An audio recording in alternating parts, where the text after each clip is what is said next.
Okay, so the stream has started. I'm just gonna put all my links on social media real fast.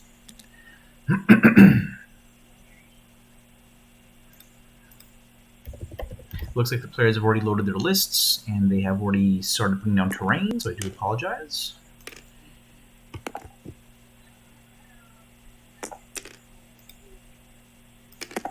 Okay, let's go to. Let's see here. This one looks good.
Okay. All right. Post is created. Now I'm just going to copy and paste it on all the main Facebook pages.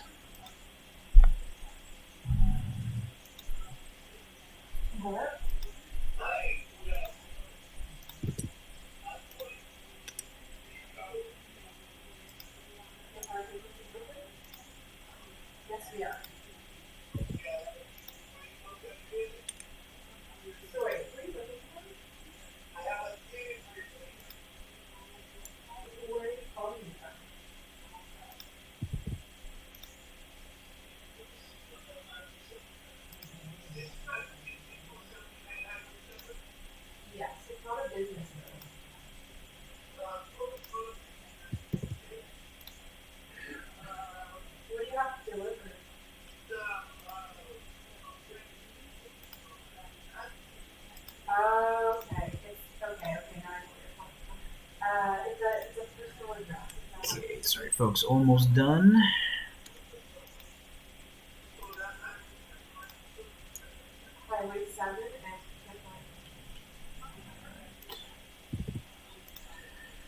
There's gotta be a better way of doing this all at once. And here, let's go to Sunday Slaughters. That's where I have it.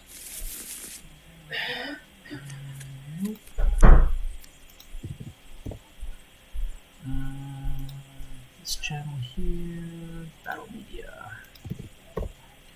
And lastly, the main Discord under community content. Okay, that should be it. All right, let's get out of all that. Head back to the game. Okay, so we got our last game for the first round of the Great Canadian Open. We got the scenario honed and ready, which I've talked about to death. We are Targaryens with a dragon versus Targaryens, double Targaryens. Ooh, all right. So we got here Tom Tyler, the very famous Winter's Coming, very well ranked, well known player in the UK. Looks like he is running Queen of Marine. So Queen of Marine Blackguard, very staple kind of unit for her. She has Intimidating Presence built in, which will enhance all the panic effects of the Blackguard with their Horrific Visage and Vicious rules. We got Freedmen, which are an excellent cheap 3-point activation. We got Drogon, the most damage-dealing dragon. Very debatable which is the best dragon to use. Drogon obviously has the most impact in terms of damage due to the panic token, but Rhaegal, with his weakened token, can often take less damage, which is important too. We've got classic Bolton Flayed Men, and we've got Jorah. So we're looking at 5 activations on the table, and I imagine it's going to be 3 NCUs. They've already gotten started, so I do apologize, a little bit late into the game here. So it looks like, yeah, 3 NCUs. We got Tycho and Lirio for all the healing, and very interestingly, he's got Zaro, who is not often used. Now, Zaro, just to review his card real fast, has Influence, and he can influence enemy or friendly units to different effects. So basically, if you have the Crown, you influence your opponent to get +1 wound, similar to Joffrey. With the bags, it's kind of like a mini version of the shield that guards Realms of Men for a block 1 hit.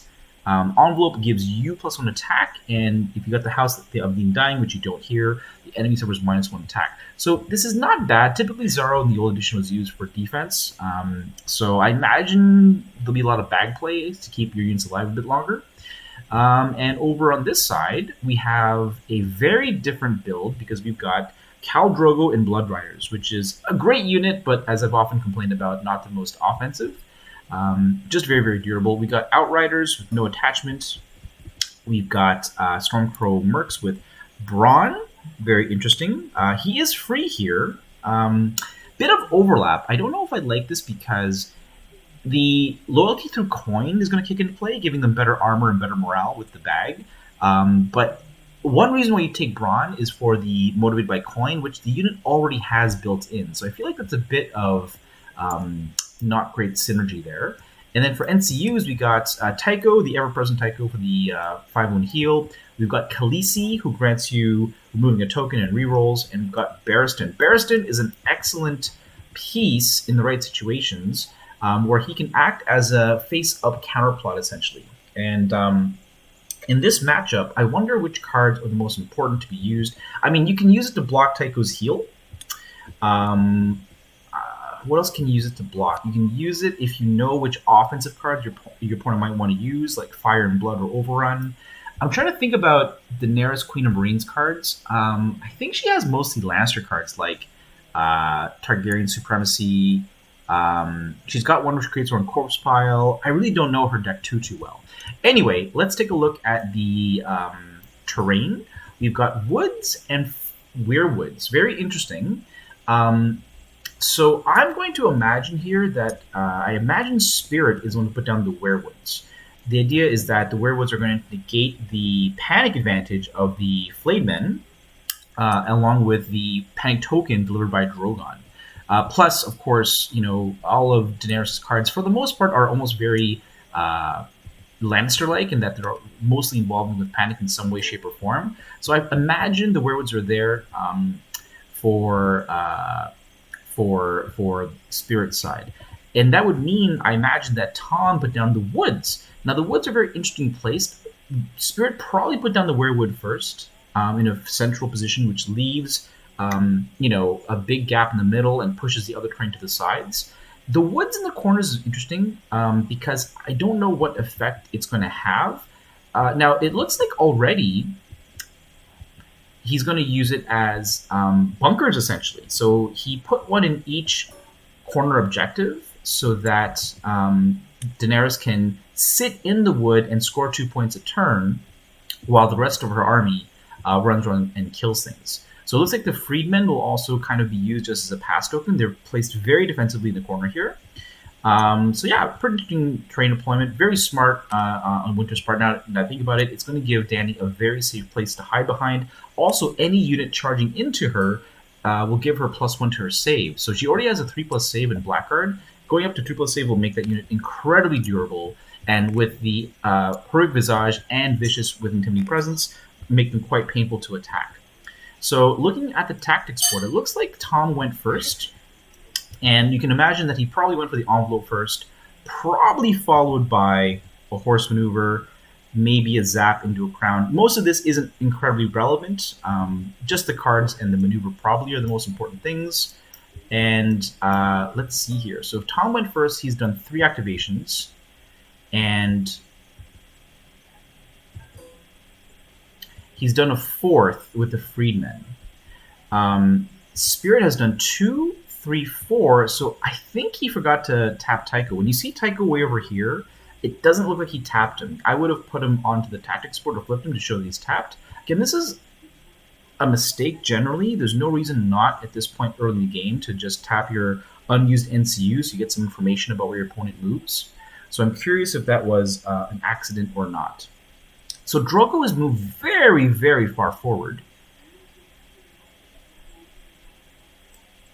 You know, it's very hard to kill the Blood Riders, but one thing that can kill Blood Riders is a dragon. Repeated attacks from a dragon can definitely kill Blood Riders.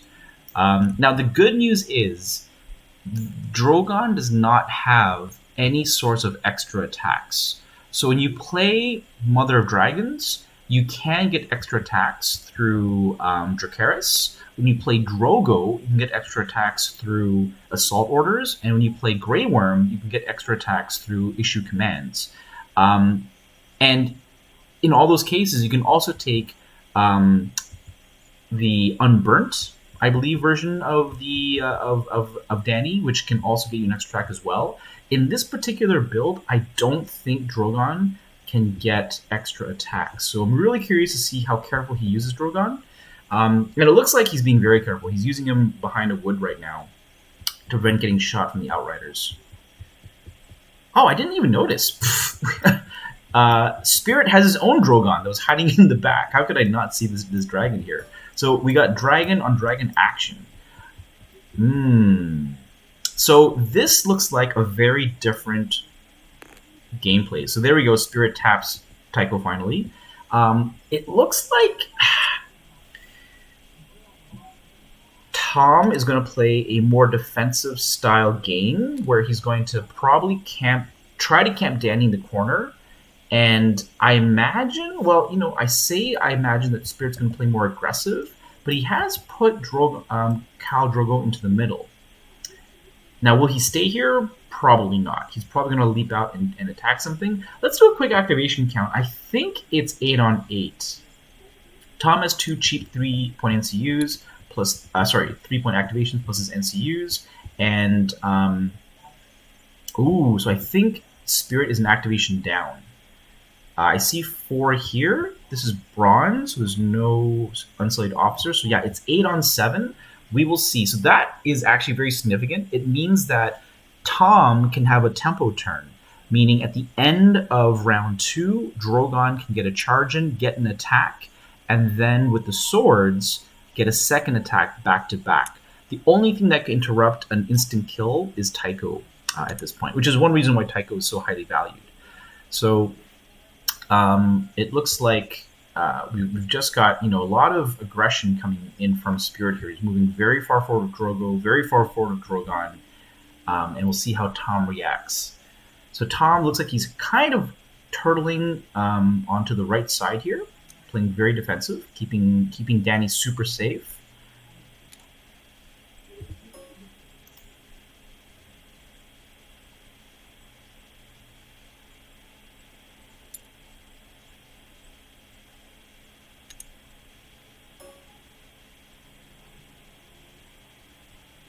Can Selmy block Rogue Visage? I don't think so. And the reason why I don't think so is because I don't think Rogue Visage targets anything. Oh no, you're right. But hold on, why would target the attacker? Yeah, I guess you can. Target the attacker. That's an ability, yep. You could block Rogue Visage. Good point.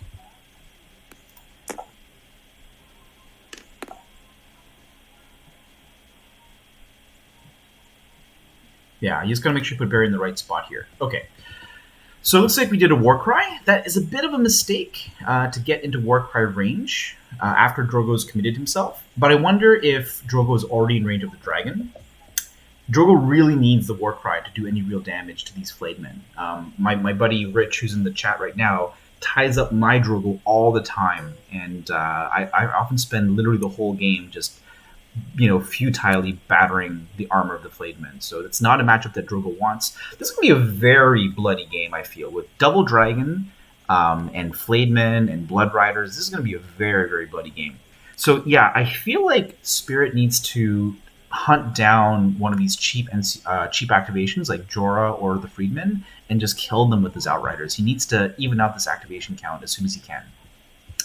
Note the great placement here of his Stormcrows. He knows not to cover the whole objective round one, so he doesn't get shot unnecessarily by NCU. So great placement of the Stormcrows there. So it looks like Spirit is going to only participate really with 3 units. These guys are going to be left behind. This is really as good as it gets. He's only leaving behind 5 points. He's going to be fighting with the other 8 plus 8 plus 6, 22 points of his army.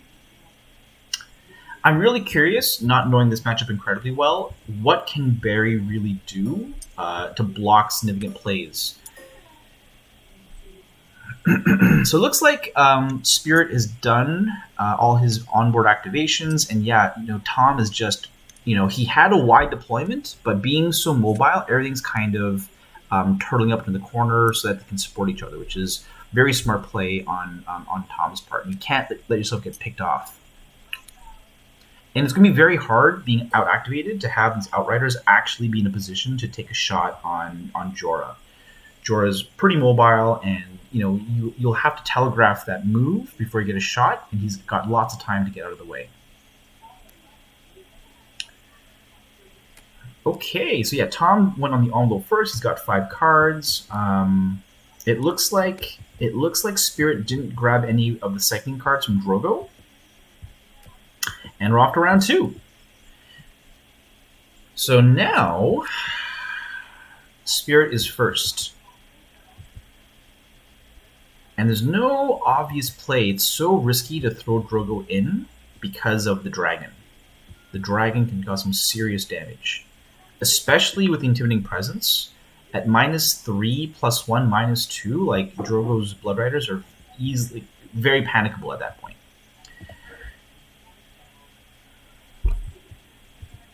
All right. Did we see any discards? We did. Okay, so we discarded 2 cards, actually, which I saw them. Unstoppable Advance and something else. Unstoppable Advance is pretty useless in this scenario, so it's a smart drop. Can't destroy terrain, and the extra speed on the overrun is not incredibly... on the surge, I should say, is not incredibly important. Looks like Tom also got rid of a card. He got rid of an overrun. That is interesting. How did he... I wonder... This is what I get for joining late. He discarded...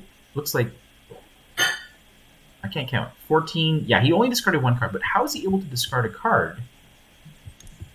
Okay, so Spirit's taken the envelope. He's put a vulnerable on Drogon. Makes sense.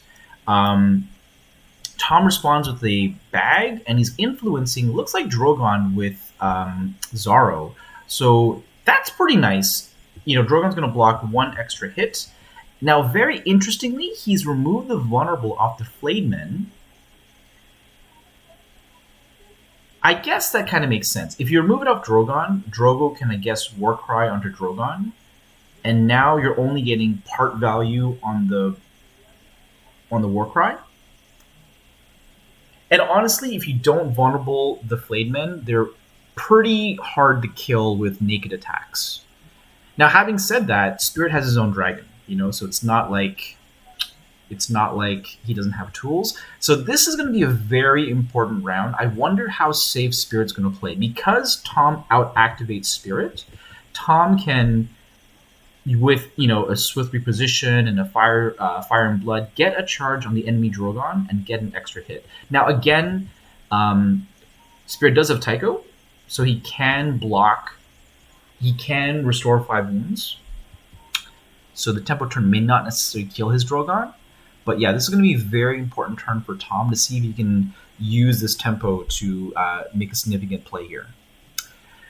Okay, so on the board, we still have only 2 NCUs down. Let's check the check real fast.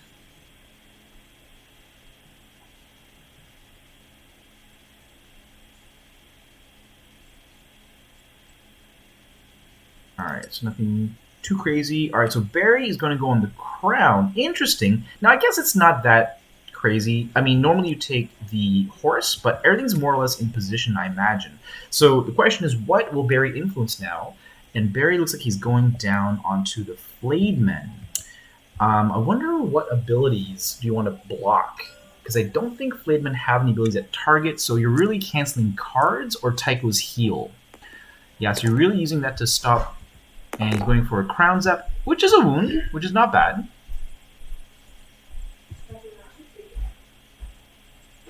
And he did a zap to the Freedman.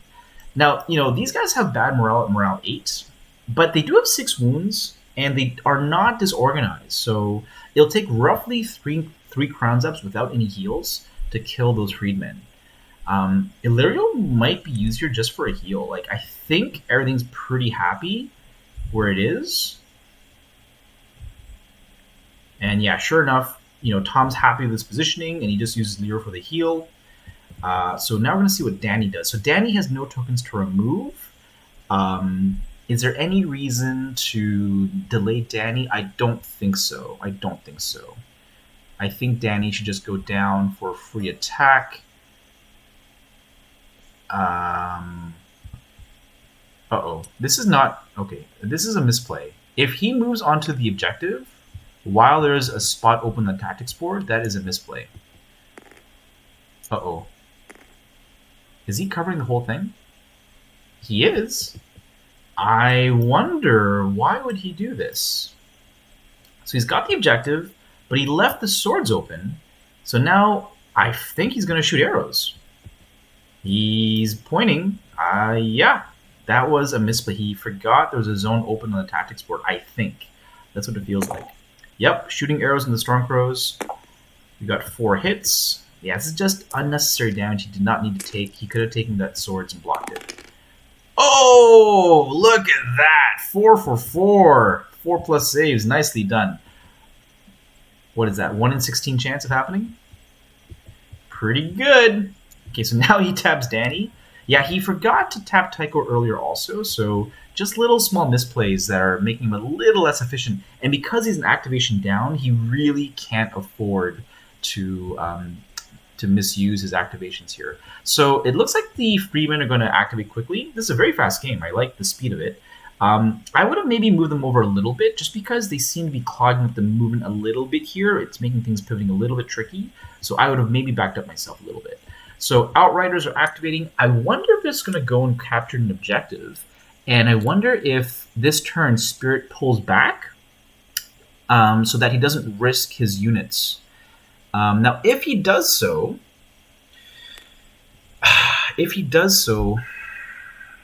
yeah, so he can capture 2, but the question is, can he capture 3? The problem is, even if he puts Drogo on this objective in the corner here, he's going to put himself at risk of a dragon charging him. But I guess one dragon attack near a tree isn't that bad, and you might be able to counterattack with your own dragon next turn. So I wonder if Spirit's going to play very defensive this round, knowing that he's kind of surrounded. That is, he can't attack into Tom or risk being surrounded. He's measuring to Drogo, but to Jorah, but I'm pretty sure Jorah's got his front covered. Like, yes, he's got a fairly easy charge, but Tom's got good positioning here and blocked the front, so he cannot charge, I'm pretty sure.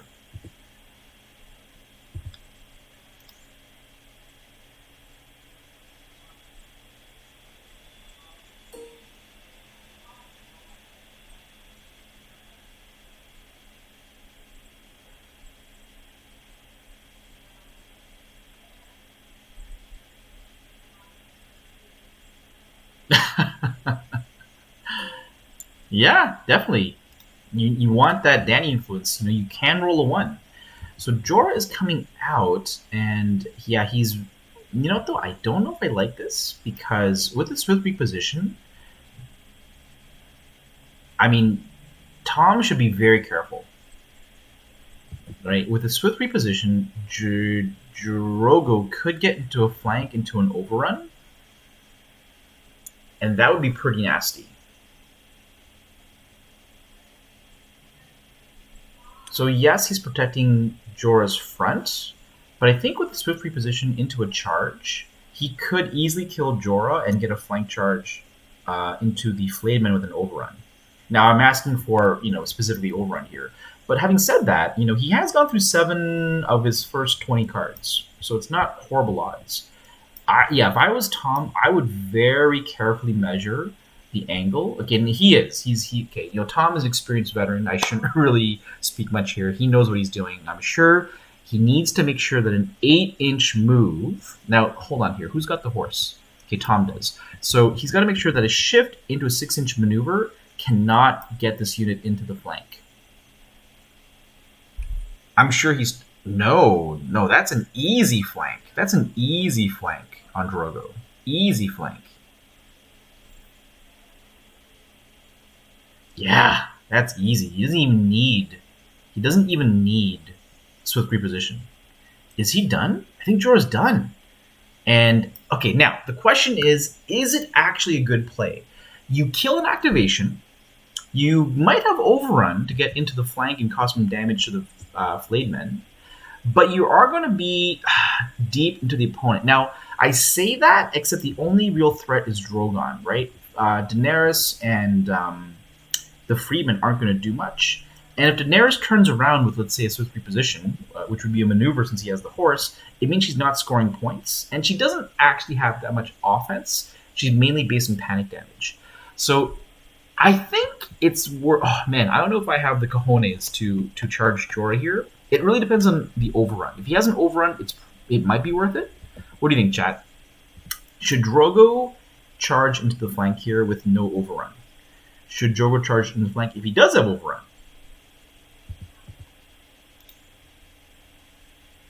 Depends on the hand, yeah.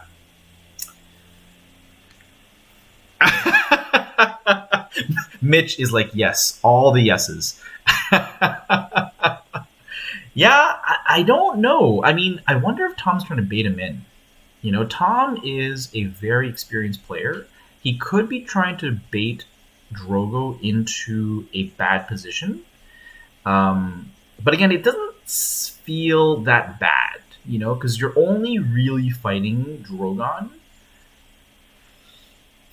And if you kill an activation, that goes a long way to making the game easier on you.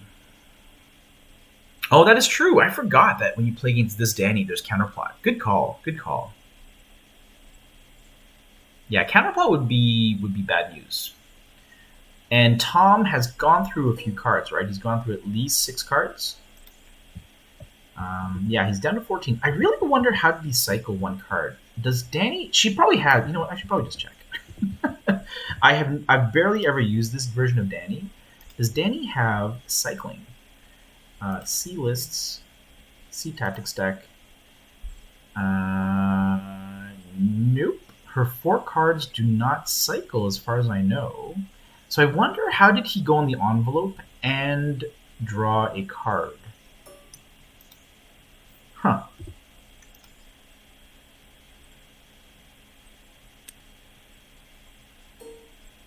Yeah, I really wonder, how did Tom draw 2 and still discard overrun? Nothing here increases your hand size. Yeah, I am confused. Okay, so interesting. Instead of going for the Drogo, I don't know what I would... I don't know if I like this. The reason why I don't like this is because once you've committed Drogon's activation, Drogo is kind of solo, right? Like, Flayed Men and Drogon could easily charge Drogo. And if Drogo backs up, he really leaves Drogon exposed. So I wonder what will... I mean, he's measuring to block the front charge now, but, like, Drogo's going to move. Drogo's not going to be here. He's checking to make sure that a move and a march cannot get into Drogon's flank, which is good. Yeah, I don't know. I don't know if I like this positioning. He's using Drogo to guard his front, but Drogo's not activated yet. Drogo's not going to be there. And if Drogo is there, if he's literally going to sit on the objective, he's going to eat a lot of damage from both Drogon and the Flayed Men. Now, I wonder, I have to double check, do solos count as ranks for contesting objectives in this scenario? They do. They count the remaining wounds. So yeah, I mean, Drogo is not going to hold that objective if Drogon makes it in. Okay, so yeah, Spirit's down to his last activation, which is Drogo. And I wonder what the teeth now. So the teeth are left for Tom. He's got the Flayed Men, Drogon, and the Blackguard. Do you just go in? I mean, if you just charge in, you're going first next also. Honestly, if he charges in, I would flee. I mean, I would flee with Drogo. I would just flee with Drogo. Now, can Daenerys... I would need to know the distance too. You know, if Drogon charges Drogo, he'll contest. Drogo can attack. Okay, so maybe you wait. Maybe you wait one turn. But due to this positioning, he can't use Dany to just grab an objective and leave his teeth open. You know what? If I was Tom, I would just send the Flayed Men in probably. Flayed Men into the front. They won't take a lot of damage back from Drogo. Then you use Drogon, and then use Dany to capture the objective. It'll be 2-2 by objectives.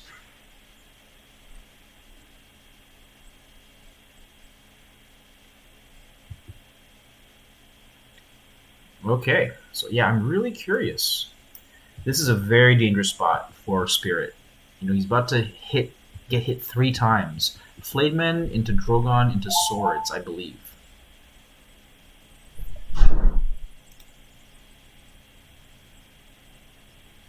Yeah, the best play would be if Blackguard could march past onto the objective, but I don't think so. I don't think the rear of the unit can clear Drogon. Okay, so this is a critical moment. Okay, so it looks like the Flayed Men are activating, and I predict a front charge. Unless he got Swift reposition. Oh, he's going Fire and Blood for Sundering, probably. He's got both, so he's getting the whole kit and caboodle. He's going to get... he's trying for a flank. Oh my gosh. I think he might get it. I think he might get the flank here. That was really tight. Yeah, I think he's going to get the flank. Let's see here. We need to highlight. This might be on the line, which is a flank. Oh, is he touching the wood? He's not touching the wood. Yeah, that was flank. I just saw the line very briefly, but it looked like a flank to me. Oh, this is going to be nasty. Sundering. And he's going to get a reroll in case he rolls a 1. Sundering into the flank. So -2. And then a big panic test at, looks like, what? Minus 1? Hold on here. Flank, tree, cancel out. They're -3. It's going to be -2 for the panic test. Didn't see a dice for the charge. Oh, here it is. He's got a charge in with a 4. So yeah, this is going to be a lot of damage on Drogo. So the good news for Drogo is that he can activate and then swing over to this side and avoid getting charged by the dragon, potentially. We got 2 crits so far. Pretty good start for Tom. So we got 7 hits already. Oh, it's going to be a lot of pain. It's going to be a lot of pain. Oh my god, what a good roll. So you got all hits and 3 crits. 10 hits. Why is he taking wounds straight up? Do they have precision? That was Fire and Blood, right? And at -2, he only blocked 2. He should be taking 5 more wounds. Now, why did he take... Oh, that's a failed panic. It'll be 2 wounds because the Intimidating Presence is blocked by... is countered by the Iron Resolve. But why did he take straight wounds? Am I crazy? Did they think he's got precision? Oh, Jorah! Ooh, good call. I didn't measure that. Good call, good call, good call. Yeah, it's the only way they could have got precision. That is nasty. 9 wounds on Khal Drogo. And this is where not having Dany is a big deal. Like, Drogo can activate and attack, but with no rerolls, you know, you're going to do less damage. So Tycho gets popped. This is a turn 2 Tycho pop very, very early. It's a lot of the healing now gone. And yeah, if I was Spirit, you should realign. I say you should realign to this side here. Because if you stay here, you're just going to get killed by the dragon. Is he... War Crying with a fail. Oh no, he rolled a 3. And -1 from the flayed men counts from the intruding presence, but the tree, it's cancelled by the tree. Yeah, so he should flip to this side over here to avoid, to try and avoid getting destroyed by the dragon. Because if Drogon makes it in and Tom goes first with the swords, it's GG for Drogo. Especially now that Tycho's already been popped.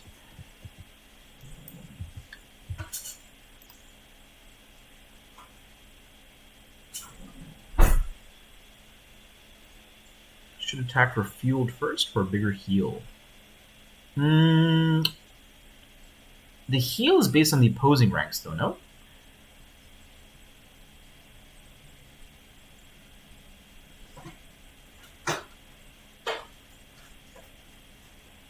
Bigger heal. Oh, okay, never mind. Alright, so Daenerys is playing Targaryen Supremacy after an enemy completes an attack. Has Drogo attacked yet?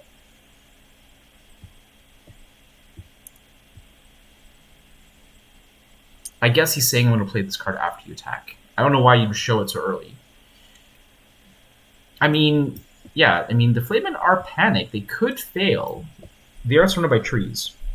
Okay, so this is very, very important. How far away is Drogon? So it looked like that was roughly 12 to here. It's not impossible. If he's got his second copy of Fire and Blood, a reroll could get Drogo's flank, and that would be game over for Drogo. Okay, here we go. We got 7 dice hitting on 3s into the Flayed Men. Oh, what a terrible roll. Oh, that Dany misplay is going to come back and haunt him. So 1 wound, 2 saves, both are made. So only Drogo's wound got through, and now the panic doesn't even really matter. A max panic fail wouldn't even be significant. So we're looking at, looks like he rolled a 1, so the panic token could come into play here. He needs a roll 50-50, 1 to 3. And he fails! Okay.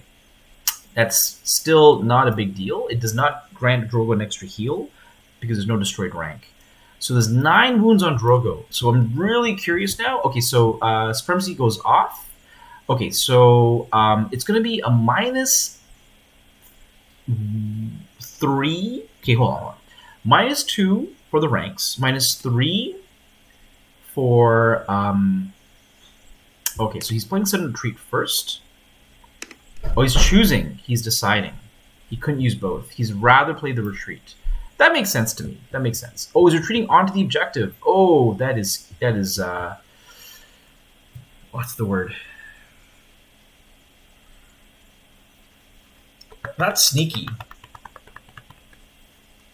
Cheeky. That's the word I want to use. Cheeky. That's a cheeky play here. Is he going to actually go back onto the objective, though? What did he roll again? He rolled a 3, so he's going back 8. 8 is not enough. I'm sure if he had rolled a 9, it would have been enough, but an 8 is not enough. So he should just clear the way for Drogon. Now, the good news for Drogo is that maybe he's only retreating an inch. Yeah, I think Tom is unhappy with that roll because the retreat isn't significant. Right now, Drogo locked this way is going to eat a flank charge. Okay, this is actually pretty far. This is 12. It's pretty far. It's probably a 17-inch charge at least, maybe even 18. Meaning, and to the other Drogon, it looks like 12. Yeah, it looks really, really far. I don't think Tom's Drogon's going to make it in this round. He would need a swift reposition for the 3-inch maneuver and Fire and Blood, I think, to get a reliable charge. And he's already played 1 Fire and Blood. So yeah, I don't think he's going to make it in this round. I don't see... Oh, and he didn't play Sudden Retreat. He's activating the dragon? Is he just trying to get a better view of what's going to look like? Okay, so that's a 6-inch maneuver. And it looks like it's going to be 10 or 11. It might be more than 10.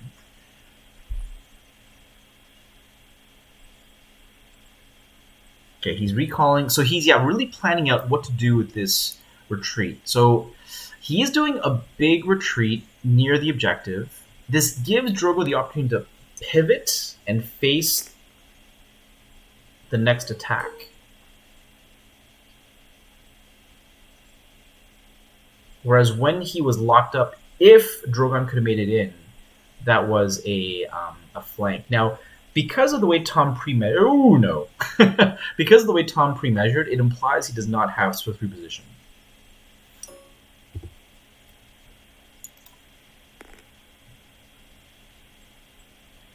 I would double tap his dragon. Yeah, because Tycho's been popped, if this dragon can connect into Drogon, Drogon's just going to die. Literally just dead, right? Because each attack deals 4 wounds, but it's really, really far. Swift reposition would be such a big card, especially because he has the horse to get in there. Okay, so I don't know if he ended up playing the card. He did, and it looks like he retreated 0 to keep Drogo locked in. But interestingly now, Tom is looking at capturing an objective. I don't know how much I like this, only because the dragon is kind of fragile with 8 wounds and a 4+ save. Every wound on the dragon is precious, so exposing him to hits for 1 point is kind of risky. Having said that, this position does give him an easy charge into Drogo for round 3. And he's vulnerable. I don't know about this. I don't know. This could be, 3 or 4 wounds on the dragon. Easy. Okay, so Tom is going for a very safe play here, but he's going to get a lot of points. Spirit's going to get 2, and it looks like Tom's going to get 3. You know what? I thought he'd be more aggressive, but he's being safe. Okay. And then Danny, as predicted, is going to just jump onto the forest and just face the world here.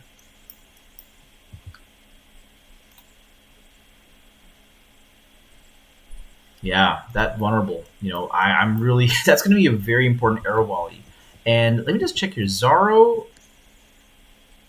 You know what? Interestingly, Zaro, I think, works. I'm looking at his card. It does not specify attack. After rolling... Oh, wait, hold on. No, after rolling defensive dice. Zaro would work against that. Okay, so they're rolling for each other.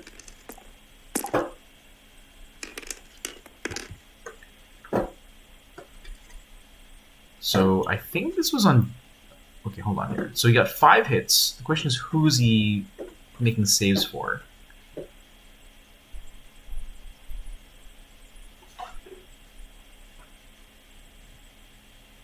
Oh, he put it on... This is on Drogon. He only... Hold on here. Oh, he did block 1 hit. Okay, yeah. He failed 3, but Zaro blocks 1 hit. He fails 2 more on Danny, looks like. Yep. Okay, cool. So they were aware. They were aware that Zaro blocks the hit here. I'm a little surprised the vulnerable wasn't used, since you can War Cry on another vulnerable. And then it looks like Tom is returning fire. You got 4 hits. Looks like this is going to be for the Stormcrows, who rolled like gods here. They've made 7 out of 8 blocks, which is pretty amazing. And then for the Squishy Outriders, they're all sticking 4 hits. And we got pretty good half block, pretty good for Outriders, only 2 wounds. Very interesting. So, that's actually pretty cool. Zaro's some nice tech into this particular scenario. And honestly, is there a better 4-point NCU that he could use in this setup? Probably not. Yeah, probably not. Okay, so that's the end of the round. So it's not going to be as significant of a tempo turn as I thought, just because the dragon is not in combat.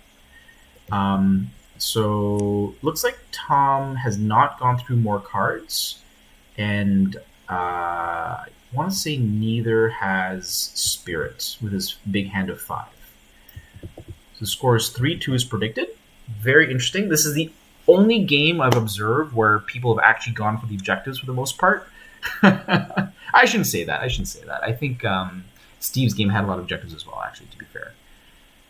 All right, so what does Tom do first? The obvious play is to take swords. You really don't want Drogo getting repeated attacks, because not only do you take more damage from the auto wound, he also heals more. I really wish I could... Oh, here we go. he did play sudden retreat. He's putting his cards back here. So 3, 4, 5, 6. Yeah, so he's putting his cards back here, which is nice of him.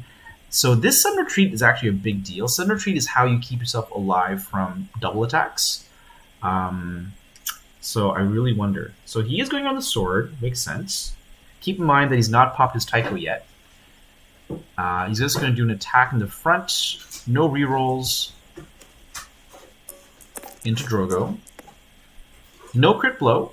So he's going to take less damage, hopefully. It's like an okay roll. 4 hits.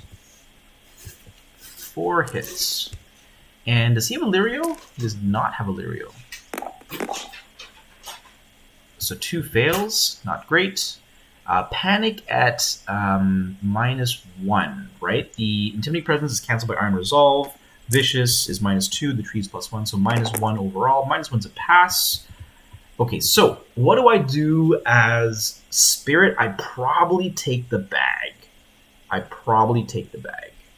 You throw the bag on with Danny? Oh, he's checking. He wants to see what the threat range is. Again, this dragon only gets 1 attack, so I feel like a bag might be okay. He's removed the heart counters too. Am I crazy? Didn't this dragon take 2 wounds? Where do those heart counters go? I don't think he popped Tycho. Oh, he did pop Tycho. Whoa! Whoa. Oh, he popped Tycho and he healed the Flademan as well. Very interesting. Wow. Early Tycho pop. Oh, yes, that's right. He healed the Flademan who failed Panic, and he healed Drogon.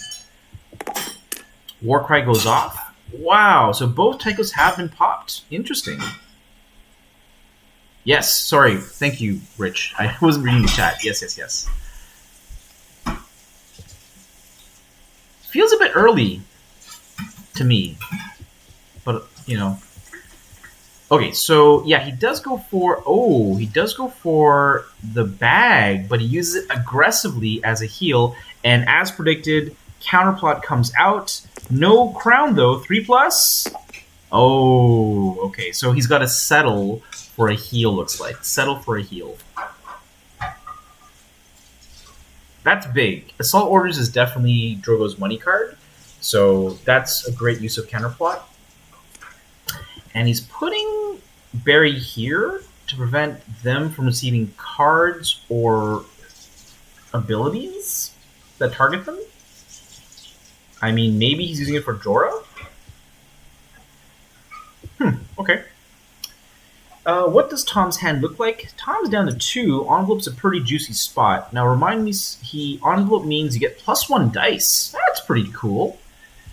Throw that onto the Flademen.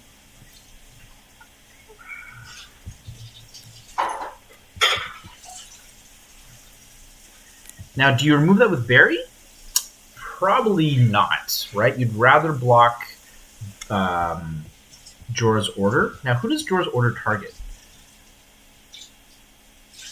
I mean, I hate this word target. It says target one enemy long range, but don't you also have to target a friendly unit so that their attacks gain rerolls and precision?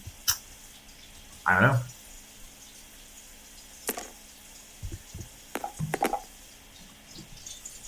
So we got arrow shots. He didn't draw cards.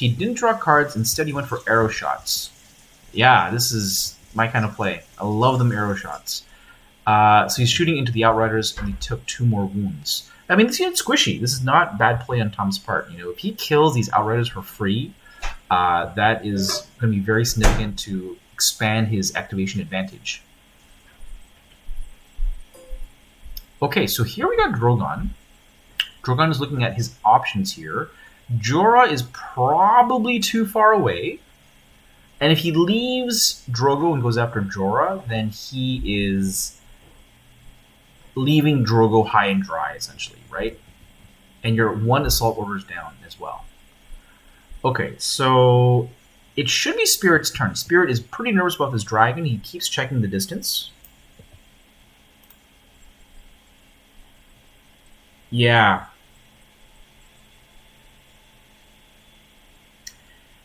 would 2 units benefit from the order? Doesn't it run out at the end of the turn? Yeah. Yeah, I don't know what Barry's going to do influencing these flayed men. But yeah, I used to think that scout openings work for the whole round, but it's only for the turn, so I don't think more than 1 unit can benefit. Okay, so what is Spirit going to do here? So Spirit's, got an angry dragon to his front. Looks like he's throwing in Drogon. He's counting. Is he counting for Jorah here? I mean, killing an activation and then surging back is never a bad thing to even up the activation count. Both players have used their Tychos. So, even though that looked pretty far, he's going for a maneuver to guarantee the charge. That's pretty cool. I like that move. Yep, throwing Khaleesi down onto Drogo for the rerolls, very important. Good stuff. Yeah, if you throw Jorah forward, it's really going to put Jorah at risk. It kind of forces Tom to use Jorah right away. This is very cool, right? He can't just go to the board now and heal. Not that there's anything to heal, really, besides Dany, I guess.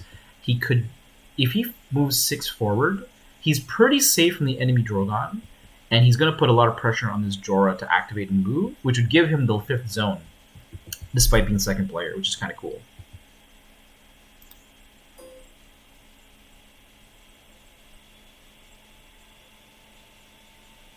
Oh, that's true. That's true. Wow.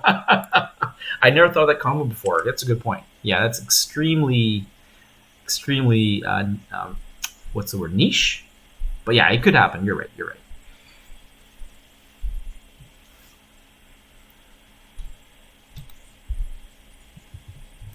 Hold on here. Rakaro's Sentinel Order Charge after... Yeah. It's shocking how often Jorah goes down, I gotta say. As a player who's used Jorah a lot and played against Jorah a lot, it's surprising how often he gets picked off. Because you think to yourself, I'm just gonna hide him behind my army, but then your army kind of moves and does things. The 12-inch range is far, but sometimes it's not far enough, so this is a really good play. I like it. I like it because it puts pressure on Jorah to activate. And you know what? It really puts Dany at risk, too. This dragon does not care about all these defensive abilities for the most part. I mean, I don't think he cares. -4 on a dragon is failable, I guess, for the Horrific Visage and the Vicious. I mean, Vicious would be -3, I suppose. Okay, so Tom, does he feel the pressure? How does he react to that maneuver? What's very interesting as well for Spirit is that, I mean, Tom out-activates him, right? I was going to say that, if these Flaymen activate at the wrong time, Spirit can attack and realign flush, preventing Drogon from attacking them, but that should never happen. Tom should never let that happen. Tom should always get Drogon in first. So, what does he do? Does he move with Jorah? Jorah is under pressure. Does he not care? Does he say, it doesn't matter, you kill Jorah, I'm just going to kill Drogo?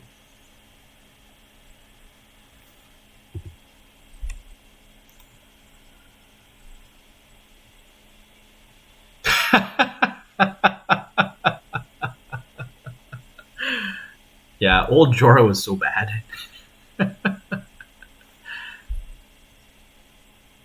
Could also tap Dany. Double tap Dany.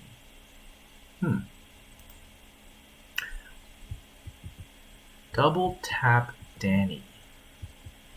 Oh, I see what you mean. You mean charge into Dany and then take the swords next round. Presumably she'd flee. Presumably, but at least you're fleeing off the objective, I guess. Yeah, that'd be a cool play. That'd be a cool play. Honestly, if I was... if Tom activates Jorah and gets out of there, I would definitely use Tycho to shoot arrows at Drogon or something. Oh, wow! Illyrio does not give an F about Jorah. He's going to put a weaken, I imagine, onto Drogo. And he's shooting arrows again. Wow, the constant rain. 3 more wounds onto the Outriders. And I imagine... Oh, he's not replacing. He's replacing for the arrow shot. Wow, look at these guys. These guys do not want to sit on this objective anymore. They definitely are at risk of getting killed. Yeah, so there's only 5 wounds left. In fact, 1 more arrow volley could kill them. I love how consistent Tom's been with the arrow shots. Like, this is exactly why it's risky to grab these objectives sometimes, and other players have just been ignoring them straight up. So, what does Spirit do? Does Spirit just go for the easy snack? Or does he do the double tap onto Dany? I mean, oh, that Dany is not worth more points, though, is she? Only Mother of Dragons is, right? You know, I didn't even know about the second part of Dany's card. She can just find one of her cards. That's really awesome. Does it also work here in your discard? No. But you can find counterplot. Like, that's super good. Wow, that's cool. I saw Craig saying that she's one of her favorite. She's one of his favorite commanders. I really don't know much about this version of Dany. I bow down to Craig's superior knowledge. He is the true Targaryen king. Shots. Yeah, I agree. Consistent shots. Yeah, because it's cool, right? If you take the crown and find a card, it also just powers up counterplot. And I don't even know what her other cards do. Do they get powered up by the crown too? Counterplot, what else? I don't even see it. Okay, so it's Spirit's turn. I mean, this is your one time to kill Jorah, right? This is your one chance to kill Jorah.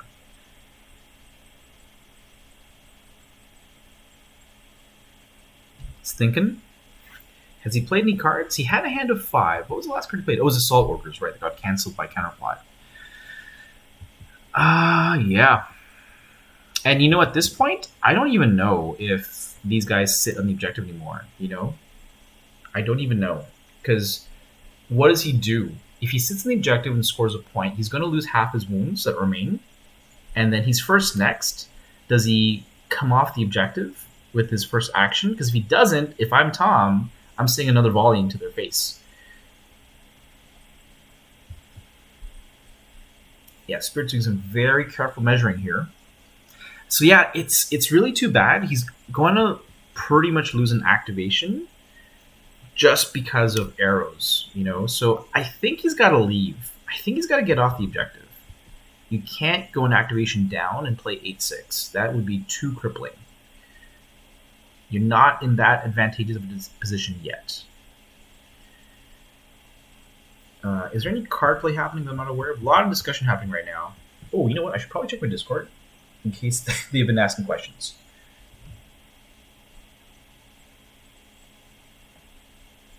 Doesn't seem like it. Okay.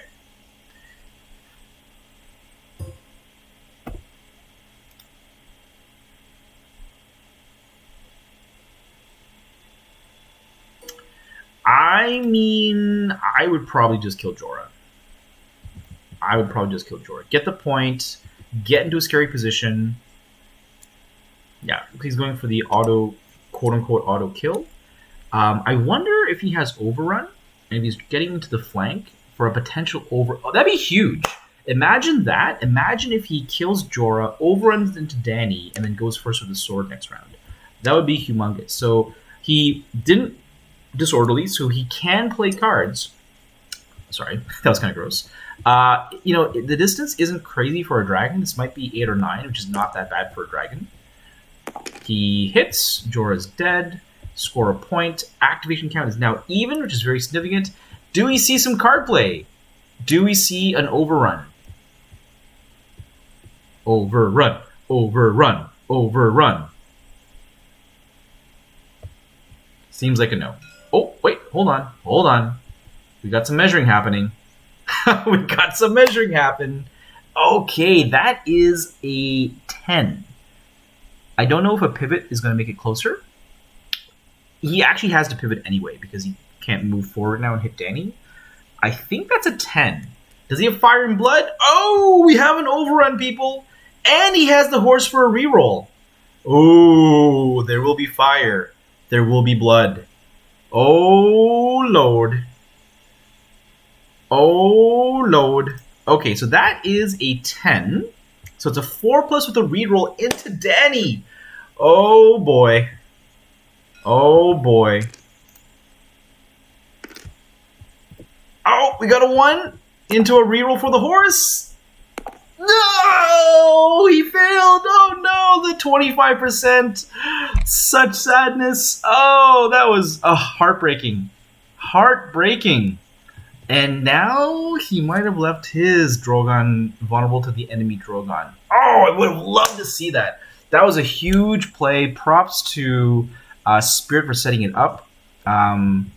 Unfortunately, even though the odds were in his favor, oh man, that would have been super tense.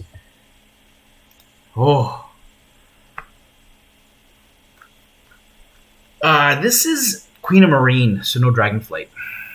This is Queen of Marine.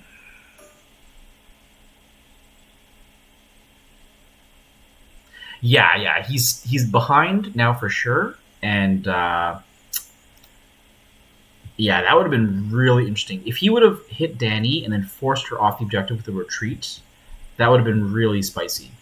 But now he's a little bit behind because this unit cannot stay in the objective. They're crippled. They're not going to contribute much with their last rank of attacks. And his NCU choice, he does have Tycho, but I think Barry's been doing nothing. Barry's been a dead weight this game, as far as I can tell. So looking at the enemy Drogon, looks like it's 10, 11, 12, 13, 14. So that's a 2+ charge into the flank. Without cards. It's a 2+ charge into the flank. Oh man, I would have loved to see that flank. I want to live in the alternate timeline where that flank happened. A bunch of dice are coming out. Is this Flademan? It looks like it's Flademan. Wow. Really? Flademan? Okay, so I shouldn't say wow, because clearly he knows that Drogo can align to the center. He's planning a Drogon into the flank.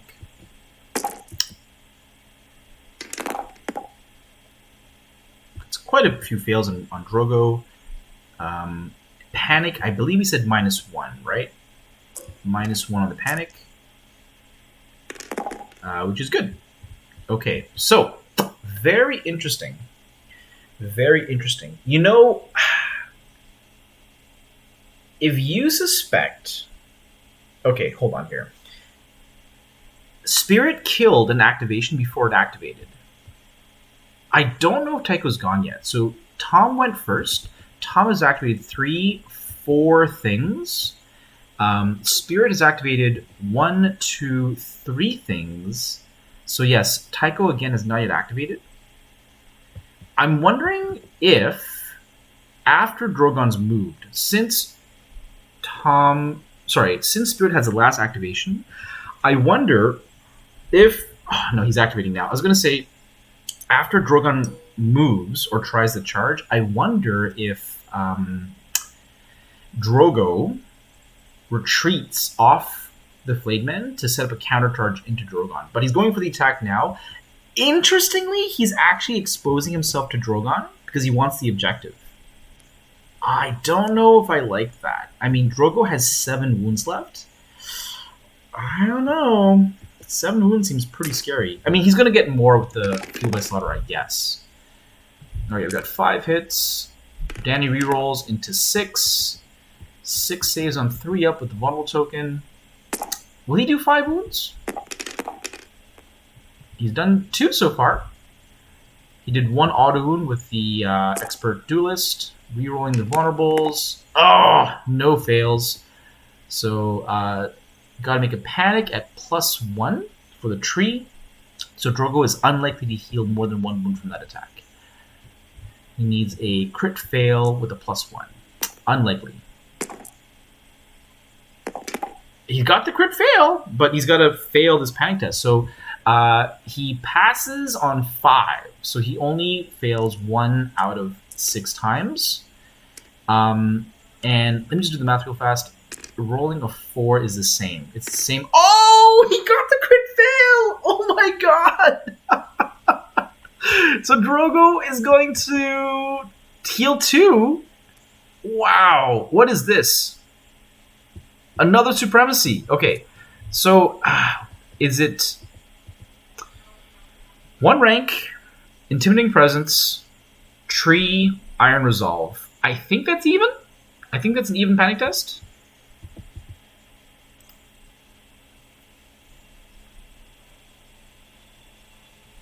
I think that's an even. Yeah, maybe.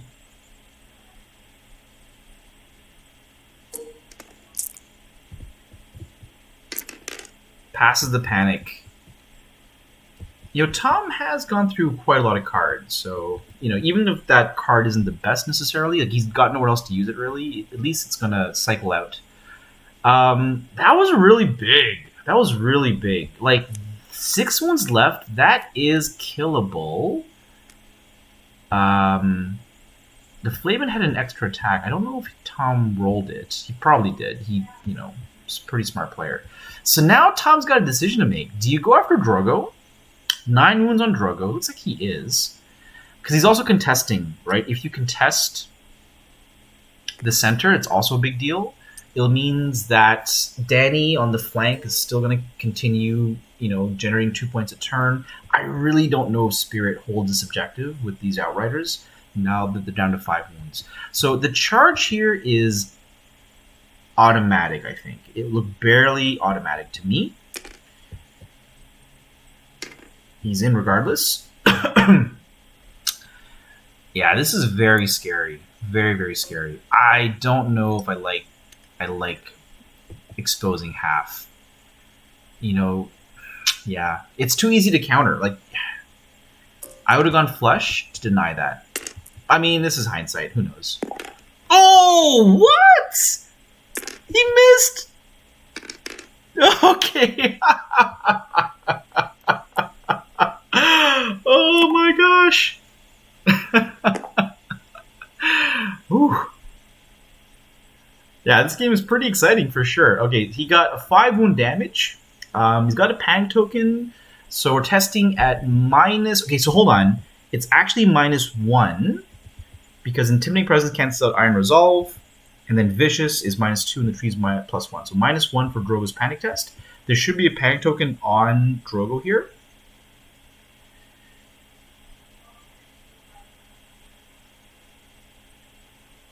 You know what?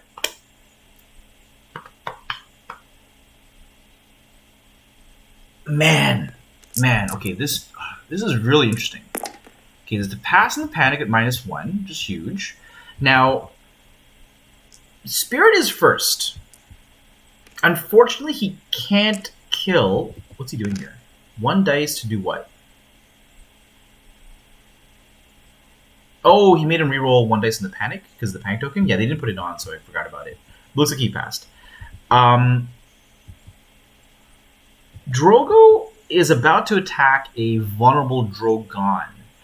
You have 6 attacks with the vulnerable token. You could get rerolls of Dany, and you're going to deal 1 wound, but you can't kill Drogon, unfortunately. And that's going to put you up to 5 wounds. Oh, man, that is brutal. Very calculated in Tom's play. Like, it's very safe. Dany's facing Drogon. It's like, you're not my Drogon. Backing up on the objective makes sense. And then it's back to Spirit. Spirit should just pass with the Stormcrows, which he does. Back to Freedmen. They should probably just get behind Dany. I mean, do you face Drogon and become a blocker? You can't be a blocker. You can't be a blocker. But you know what? I actually like this. I said go behind Dany because I'm a chicken. But if you go into Drogon, first of all, you don't mind dying. Yes, you lose an activation, but you don't lose a point. And B, Freemen are no joke in combat. These guys are going to throw like 7 dice hitting on 4s with rerolls due to gang up. Like, that's actually pretty good. That's actually pretty good. Okay. So I think, the last decision to be made is what to do with Outriders. You can't sit there. You can't sit there. You're losing resources. You're going to lose more resources by sitting there because you need volley from now, and it looks like he's moving. Look like he's actually positioned himself to maneuver. You know what? If you do a deep march into the flank of Drogon, you can add extra chip damage. He's trying to see if he can get a shot now, which I don't think is likely because you need to move 6, shift 2, range 6, so threat range is 14. So I don't think he's in range now, but a deep march into the flank could add support fire for next turn.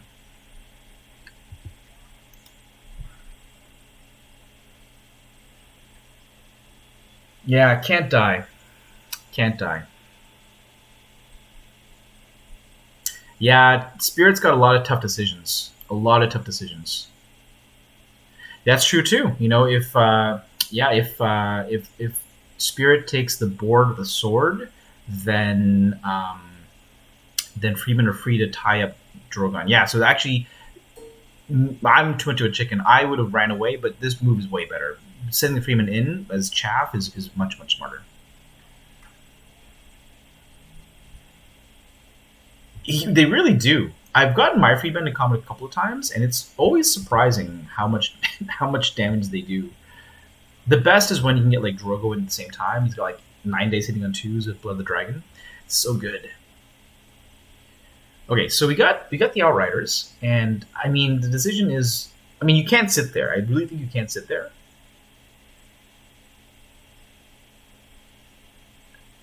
And what do you do with them? I would just go deep. I would go deep into Drogon's flank, and just pray that you know, it's risky. I would go probably at an angle further away to get some long range shots on a Drogon.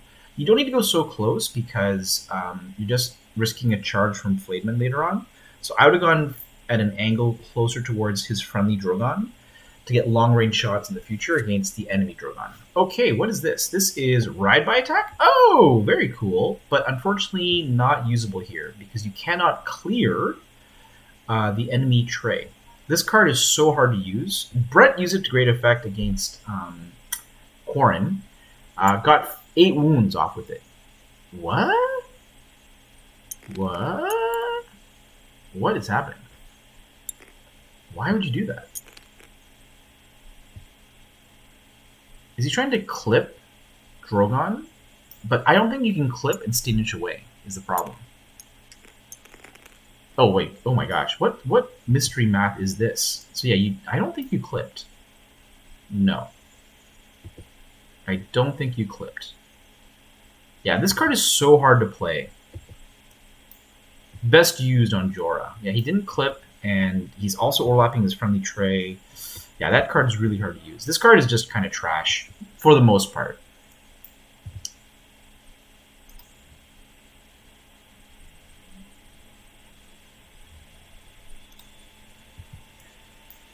Best use of Jorah. I have seen people use it when their horsemen start engaged. I had a friend of mine use it not too long ago where Flademan got countercharged by mounted Brynden Tully. He had that card that lets him charge after your opponent maneuvers into you, so he got charged, and then at the start of his turn, I think he marched through and behind, and his opponent couldn't pivot. And then they put Flademan behind his army, so it was actually a very good play, but it was very niche. You know, generally that card is just too hard to use because of how you have to clear your opponent's tray. Okay, so I think that card's gone, and we're done. Yeah, he made the smart play. I don't know why he got so close, though. This is not necessary. There's no need to get this close. You shoot long range. I would have gone at an angle towards Drogon, sorry. All right, so we got some scoring. 5-4, very close game, very bloody. I think Tom has a slight advantage, but yeah, so those Stormcrows have been pretty boss, man. They've taken like 13 shots and lost 2 guys. Pretty good. And then Danny is going to eat just 3 shots. Danny's going to eat 3 shots on her power armor. Ooh, 2 fails. That's pretty tasty. Hold on here. Hold on here. 8 wounds. That's killable, right? That's killable. Ooh.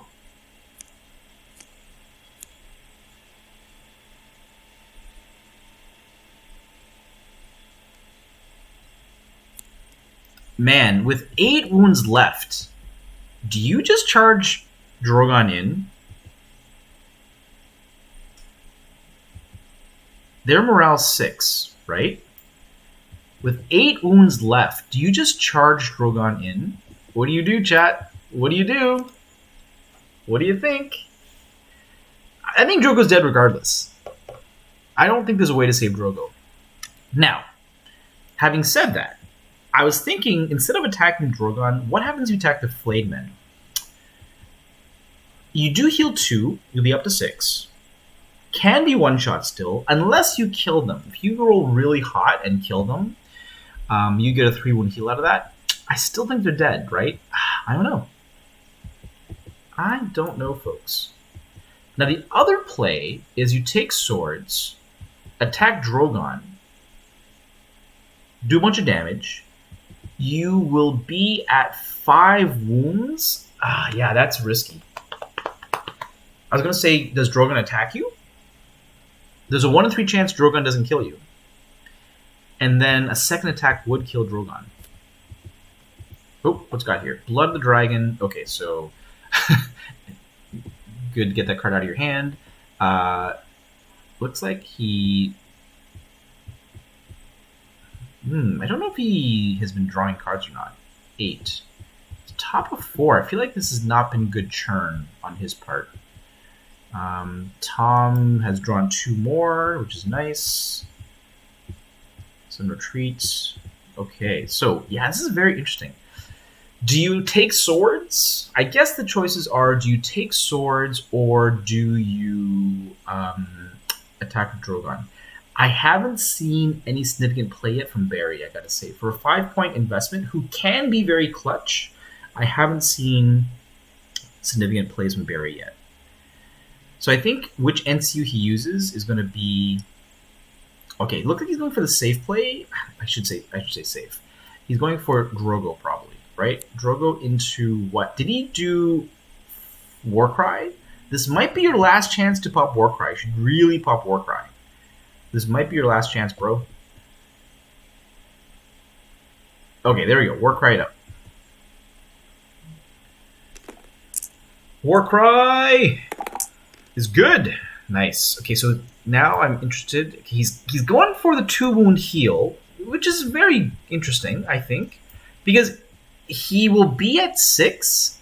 Drogon is unlikely to one-shot you, and then you can attack again and maybe kill those Flayed Men. I like this play. Oh, nicely done.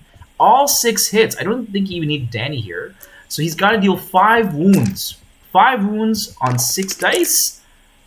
Oh! Tom, like a boss, makes all 6. Vulnerable token. Oh my god! Look at these dice! These dice are crazy. 12 rolls, no fails. That was cruel. Panic test at +1. Can we get a crit fail to get some justice?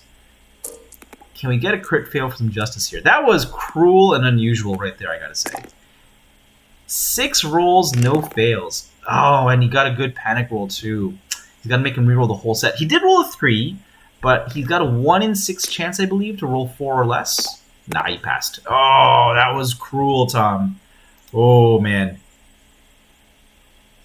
I like this play. I don't like this play. I don't know.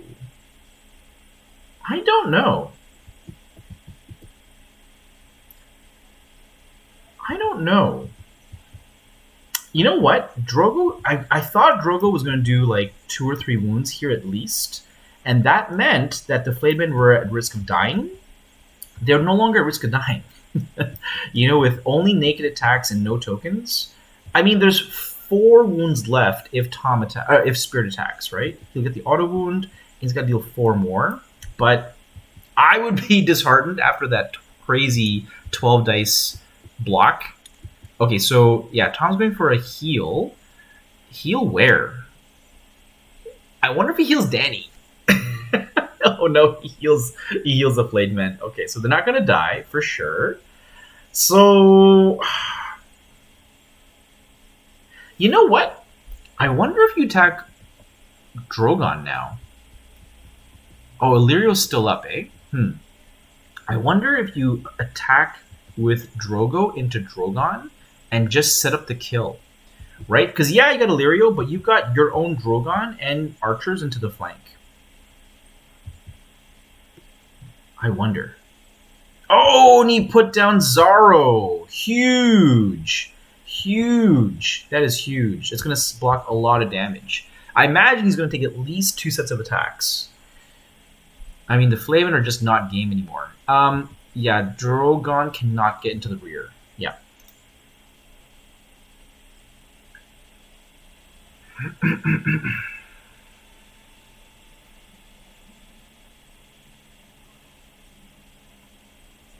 Yeah.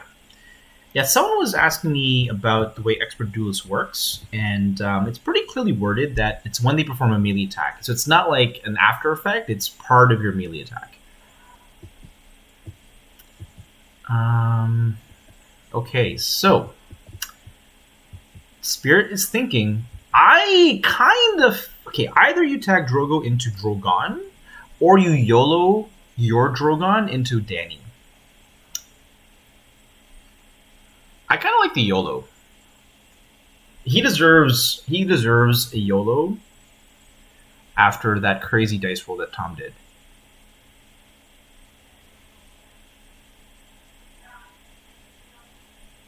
Can't get into her flank.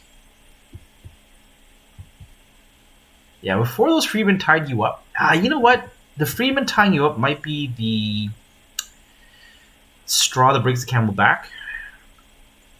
I might just throw Drogon in and go for the YOLO.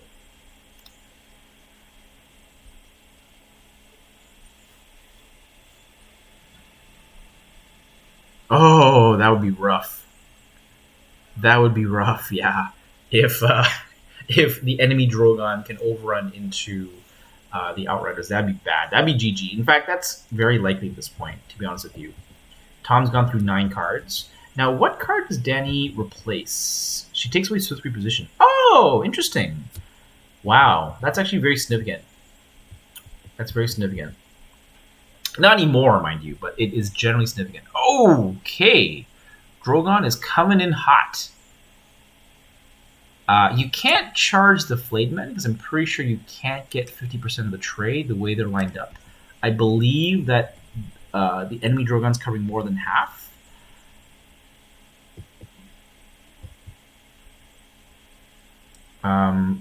So, you know what? Nope. What's happened there? Rolling for the charge. Charge is good. I assume he's going into the flank of the other Drogon. I don't think this is legal. This is not legal, folks. You can even clearly see that the halfway line is being covered by the red Drogon. Yeah, this is not legal. This is not legal. I would make it legal. My lord, is that legal? I don't think you can get Drogon's rear. Okay, so he's reconsidering after knowing that that was not legal. And I kind of feel like a YOLO. Maybe I don't. Okay, my brain is like on fire. So do you send your Drogon into this Drogon to prevent the overrun into the Outriders? Because that would be GG. For sure. Right? And then between your Drogon and archers and Drogo, you might kill their Drogon. And then it's a different game. You know, the player with the dragon on the table might just win.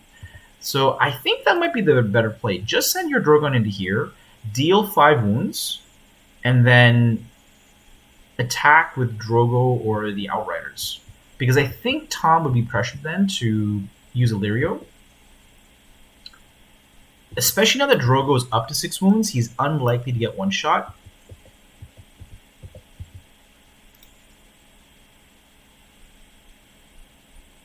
What'd you do, folks? Spirit's obviously struggling with the play here. What would you do? I think I would flank his Drogon to my Drogon. Though the other risk is it exposes your Drogon to a flank from Danny.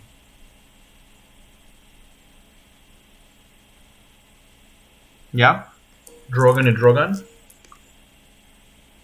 I know, right? There's so many good plays here. Okay, so I saw some dice roll. Okay, Drogo went for an attack. The question is on who? He got 5 hits. I would go on the enemy Drogon.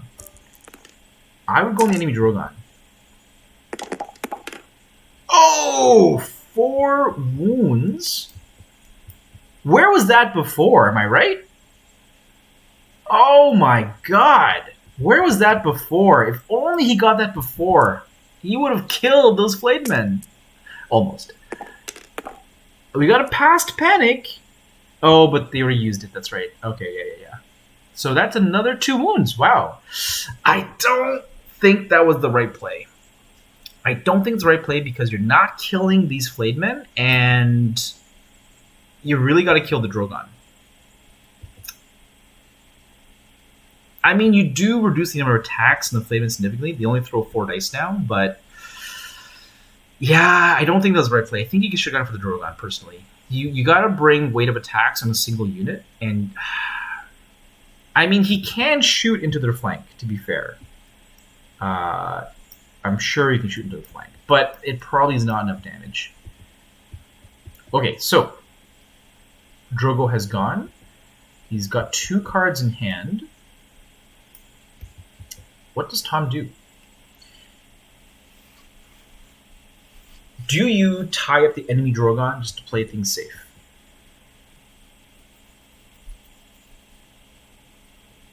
Drogon's likely to kill those freedmen, which is not huge. Oh, I saw movement from Danny here. Yeah.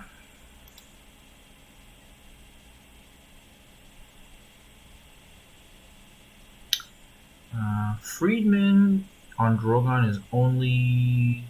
What did he say?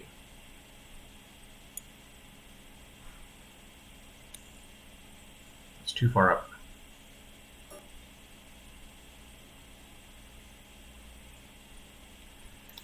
Yeah, and I don't know if you missed it, but he already played one Overrun as well. He nearly got a 4+ rerollable charge into Danny, but he failed the 4+ rerollable. So he's already played one Overrun, so he probably does not have another. He also has been cycling super hard, I gotta say. Top of 4, and he's gone through 8 cards. It's a little low for Drogo. Drogo is actually great at cycling because 2 of his 4 cards cycle. On top of Blood the Dragons and dead cards like Unstoppable Vance and stuff. Like, you should be doing a lot of cycling. Tom is doing a pretty good job. Tom is down to 11 with less cycling is why it's impressive. Unless Spirit has just grabbed the wrong half of the deck, which is also possible. It shouldn't be so critical. Okay, so Tom took the crown to heal the flayed men, and he put a weaken on Drogo. Yeah. But the good news is the Illyrio heal is gone. I mean, yeah. Now you can flank the Drogon and take a shot. Or maybe there's an assault orders. Who knows? Right? Maybe there's an assault orders. Or maybe, yeah.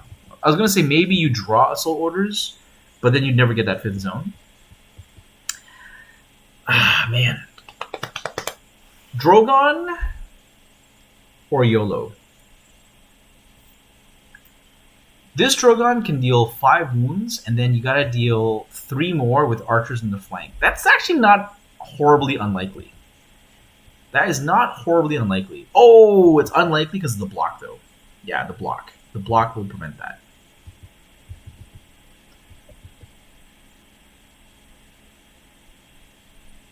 I just thought of something really silly here. Does Drogon take an extra wound from panic tests? Oh, no, it's whatever Zaro controls, right? Zaro controls the bag. Whew. Okay. Yeah, it's just blocking +1 hit. Okay. Whew.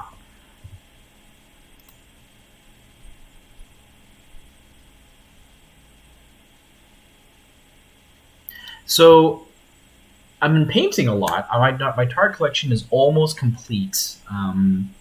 I painted as the quote unquote last piece in my army this Unsullied officer, and I liked painting him so much that I actually busted out my Unsullied swordsman, and I've got them base coated, sprayed silver, and washed. And I realized after I get them done, I'm almost done painting everything. I got to paint my second Prakar and a couple of NCUs, and then I'm done. So even though, he's going for the Danny YOLO.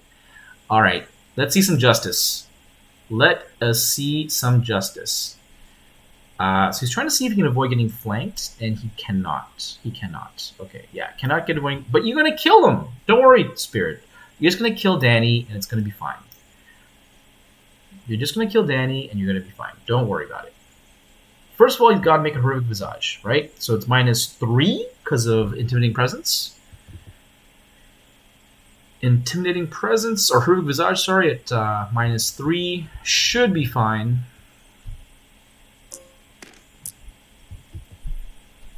Yep, no problem. He needs that roll again, though, for the damage on Danny. All right, here we go. Rolling the hit. He's good. D3 damage. Where's that D3 gone? Here it is. Big money. Big money. Okay, we got 5. He can kill them. They are killable. Okay, 5 wounds. He's got a crit fail panic to do it. All right, folks. Big panic test. Crit fail panic. Oh! Dead! One-shotted Danny! Oh, snap! Oh, wow. Right now, Rich is just like shaking his head like, stupid dragons.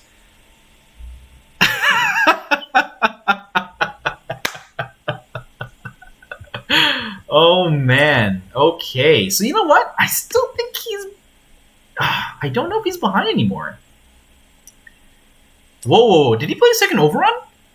He had the second overrun! Wow!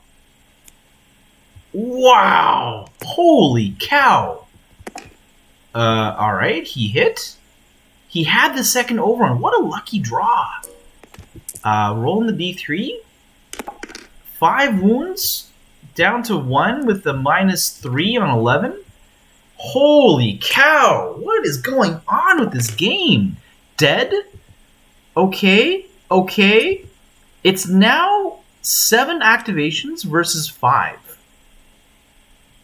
What is happening here? It was 8-7, and now it's 7-5.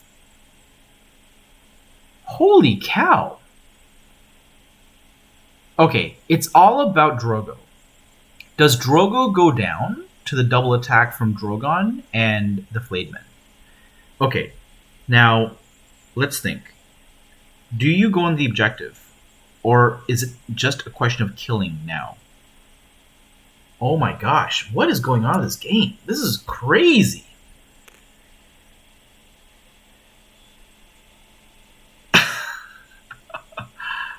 Holy cow. Yeah, they are insignificant. They are insignificant. He's going on the objective. Okay, okay. He needs the Drogo kill. He needs the Drogo kill. Wow. So yeah, Tom is behind now at a severe activation advantage. But a Drogo kill would even everything up. He went on the envelope. Okay, he's digging for the overrun, I feel like. He's gone through 11 cards. Okay, so... Okay, hold on. He's got Barry, right? Barry, you gotta stop the overrun. Okay, so he's gotta influence Drogon, I guess? And he put a vulnerable token down. Oh, this is tricky. Because whoever he puts Barry down onto, he can try and set up the overrun attack with the other unit, right? So if you put Barry onto Drogon, you attack a Drogon first, and then try to finish with the Flayedmen, who are back up to full ranks, and there's a vulnerable token.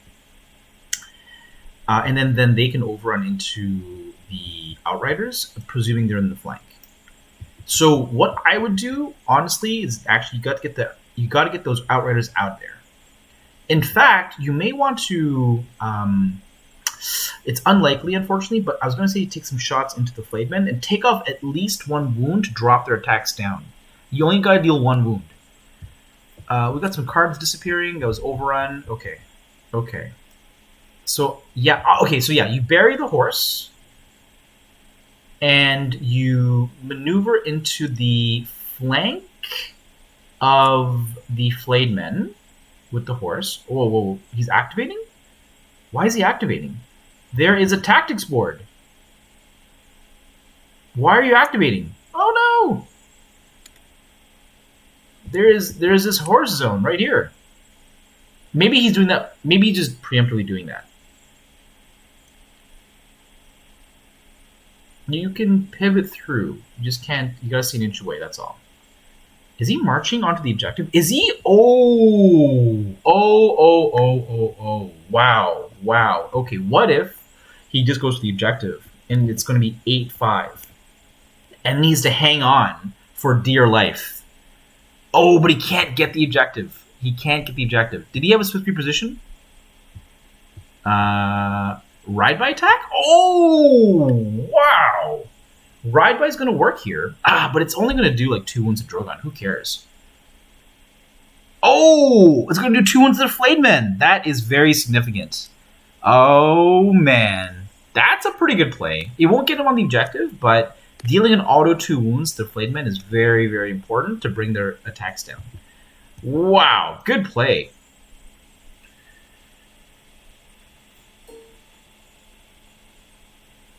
Whoa, yeah. That was great play. This is a great game. Whew. So spicy. You got to pick. You can't do both. So yeah, he's doing the Flaymen to reduce their attacks. That might keep Drogo alive. Drogo has 8 wounds. That might keep Drogo alive. If Drogo stays alive, I think Spirit has it. Maybe. I don't know. It's tough. Drogon hits, I imagine. Drogon hits. He's got the whole rainbow on Drogo here. He needs big damage. 5 wounds, 3 wounds left. 3 wounds left. So it's going to be -1 overall. Drogo stands alone against the might here. So it is going to be -1 overall for the panic. And straight damage. Okay, we got a big pass. Does he reroll now? He needs to roll a 6 to pass. So mathematically, it's 1 and 3 to reroll the 6 into a. Oh, he thinks he's keeping it. He was waiting. I think he's waiting for a roll of 1 or 2 from the Flayed Men. Okay, so. Oh, and now you can maneuver onto the horse. Pretty cool. Pretty cool. Maneuver with the horse backwards onto the objective. Oh, you might get killed. Oh my god. Do you even take the objective? Okay, wait. Drogon just attacked. Oh, you maneuver. You retreat? Oh, no, you can't. You can't. Okay. I was thinking that he could retreat and block the... that he can block the charge from the Flayed Men, but I don't think it's possible since they get a maneuver as well. This is very risky, getting on this objective, I gotta say. He also played a swift reposition, it looks like, somehow. I saw the card come out. Is that Tom's card? He does, not that he needs it. I guess he's just emptying his hand.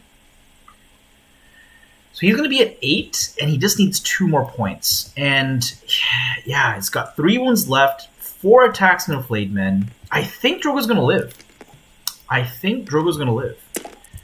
Okay, here we go. This is big. Oh, okay, it's all about the panic. It's going to be all about the panic. 2 hits on 3+. Both passed. No panic test yet.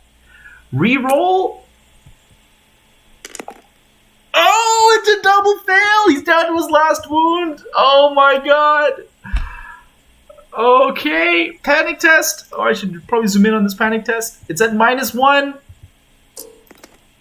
-1 on the panic test. He's alive. He's going to make him reroll the 6. So he needs to roll a 1 and 3 here. 1 and 3 to die. 1 and 3. 3 plus to live. Oh, he lives! Just barely. Just barely lives. Huge. Okay. Drogo survived. Okay. The game's not over by any stretch, because the first thing Tom does is kills Drogo. And oh man, what do you do? He needs to score 2 more points. The hilarious thing, oh my god, I think Spirit has it. The more I think about it, I think Spirit has it. Because if he takes the sword and kills Drogo, Drogon can just kill these flayed men, and then it's over. It'll be 9. These guys will score a point and get to 10. I think it's over. I think it's over. Oh my god, what a game.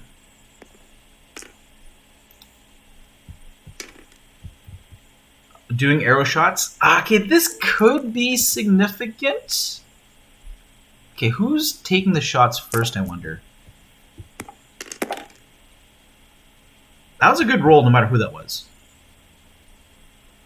Okay, that was the Outriders. So it's still alive. That's all they needed to do was survive there. I think it's over. I think it's over. Flamen are too weak now. Doesn't really matter who this is. That's a good roll. Looks like 1 wound on Drogon. And then 4 hits on the... Look at these guys. They've eaten so many arrow shots, and they're just like, whatever. I predict 1 wound from this. You guys have just been bosses. Thank you. 1 wound. Yes. The Prophet. Okay, so yeah, those guys have eaten literally 17 shots and lost 3 guys. Pretty insane. Okay, I don't want to say it's over, because there's always overrun. And we have to assume at this point that... Oopsies. That Tom is drawn into overrun at this point. But he needs Spirit to set up overruns for him is the problem. Okay, let's just think. What could be the sequence of plays here? Tom's got to do a hard think. If he takes sword and kills Drogo, okay. I mean, does he even need to take sword? Does he activate? Is there any reason to activate? No, there's no reason to activate, right? So you should take sword, kill Drogo. Drogon then kills flayed men. Yeah, you can't overrun, right? Because Drogon cannot one-shot the enemy Drogon into the Outriders. Unless, yeah, there's no way, I don't think, that he can get an overrun in. I think it's over. But I don't want to say it's over until it's actually over. It's just looking very crazy. I can't believe how Spirit has turned this game around. I really thought he was behind all game.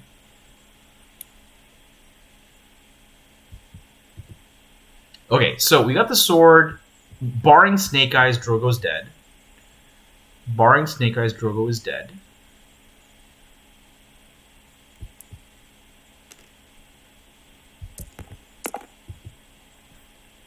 We see a winking snake. So, yeah, Drogo is dead. That's a point. Up to 6. No use for overrun, unfortunately. Can he position Drogon to prevent a charge from the blue Drogon? Is that possible? I don't think so. I don't think so. Oh, man, I'm feeling for Tom. Tom had the advantage. What was the TSN turning point? What was the TSN turning point? Okay. Okay. Okay. No, I was going to say that he's trying to get into the Stormcrows. But the problem is, I believe...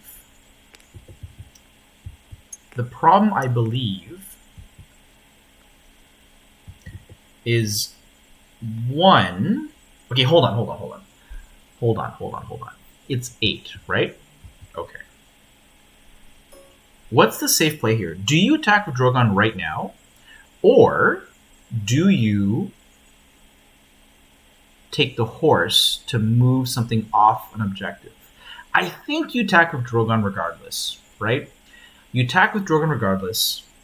You surge over here. What does... Oh, you know what? Maybe this is not over. You got to do the right sequence of actions here, right? The horse is actually very significant. If Spirit takes the horse, he can block off certain plays for Tom. Because my concern, of course, right, is that the dragon kills the flayed men and cannot get on the objective. Drogon kills or contests this objective here. Outriders get killed by arrows. That's only going to be 1 point for Spirit if that happens. So do you take the horse, maneuver these guys off further back to avoid getting charged? But then you don't... Okay, yeah, I don't know. This is actually... Oh my god. Oh my god.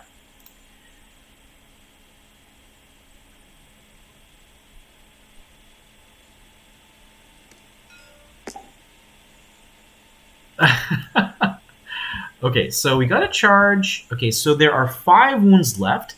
I mean, they're not dead, right? Because Drogon could underroll and they could pass or panic, even with a panic token.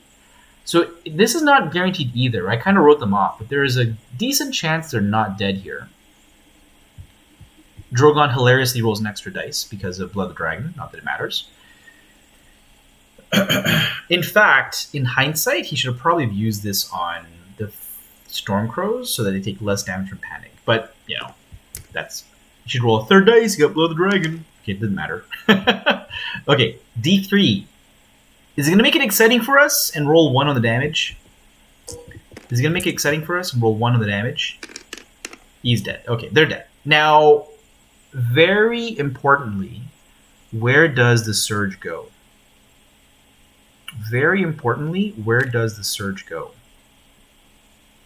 In fact, okay, what do I do as Tom now? I think if I'm Tom, I take the horse and shoot arrows into the Outriders to deny the enemy horse and to get a kill. Okay, what is that? That is 8, meaning... No, my god, this game is not over. Oh my god. I don't think a swift reposition will even get him onto the objective. What turn is it? Turn 5? Holy crap. Oh, he's taking the bag? Why is he taking the bag? Oh, I think that was the game. I think that's game. I think I would have taken the horse because now Spirit can take the horse, back off. Maybe not, because if he backs off, Drogon can actually march onto the objective. So maybe I'm wrong.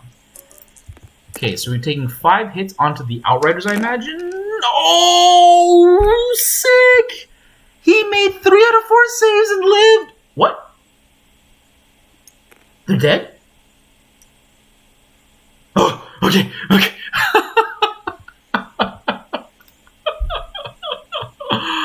Oh my god. Oh my god. He made 3 out of 4. You know what, though? Can't say anything because Tom has been rolling crazy, too. So I cannot complain about dice. The dice have been equally crazy. So now I think you take the horse and get off the objective with the Outriders. Yes. Oh, you're activating. Take the horse, bro. Take the horse.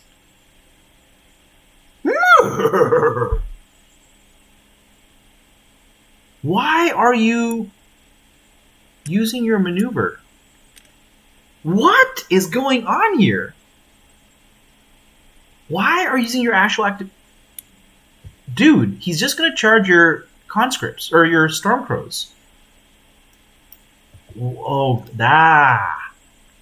field control. Right. Right. Field control. Right. Okay. Ooh. All right. I'm looking pretty stupid on YouTube, probably, but that's okay.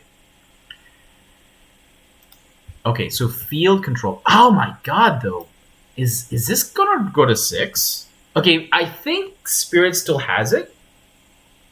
Because if this dragon goes after Stormcrows, he'll never catch this dragon, which will just come down here around 6. So I still think it's over. But man, it was an exciting turn. So what's happening here? He's taking the horse. Is there a field control? There is. Okay, so I'm the dummy. Of course, field control. We're playing double targets here, Clarence. And he's switching to his field control. Wait, what was that? Did you see that? I think Tom meant to play field control as well. So the order of operations should have been... Oh, counterplot. Never mind, counterplot. I've got a solution to your field control. It's called counterplot. And from the grave, Danny counterplots the field control. And he has to go for the Stormcrows to not die, to not lose. Yeah.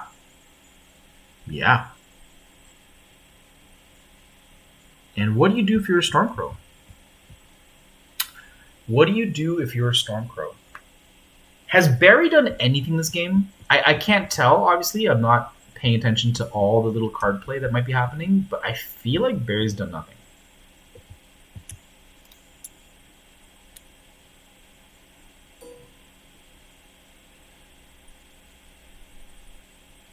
Yeah. Oh my god. Okay, so he can't make himself unchargeable. He can't get away from this charge. Do you just charge the dragon? The dragon's going to contest you anyway. I think you charge the dragon. You charge the dragon, screw it, you're going to give him +1 save. You might get close enough to the tree. I mean, the dragon's definitely contesting you, right? Now, Danny has sudden retreat, I guess?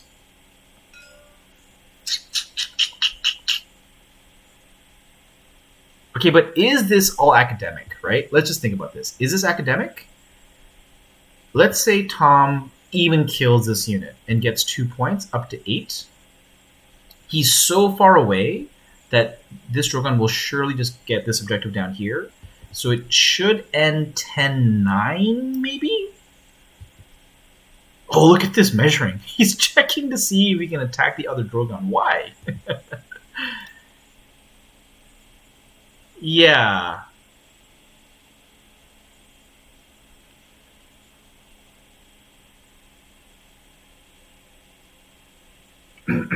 Yeah, I think it's going to go to 6, but I think Spirit has managed to get... I gotta say, a bit of a surprising win. Being out-activated, I'm trying to really pinpoint the moment. If there was even a moment that was the turning point. I don't know if there was a moment. I think there's lots of small moments that added up. Here comes Barry. And you know what? What's kind of cool about this play is that because he activates him, he can maybe get a volley of arrows onto Drogon, should Drogon take the objective. Oop, what's happening here? I saw cards and I heard some dice. Oh, he's just doing the charge. Yeah, the obvious thing. Okay, charging to the front. We got Bronn. Does he have the bag? He does not. I was going to say Bronn could have given them +1 panic, but +1 to their morale, sorry. Okay, Drogon into the front. Hits. How much damage? He can one-shot them? Did he weaken them? What was that all about? That was weird. He can one-shot them. Oh, my lord. 6 wounds? Is this going to be a one-shot? Rich is like getting PTSD, I think.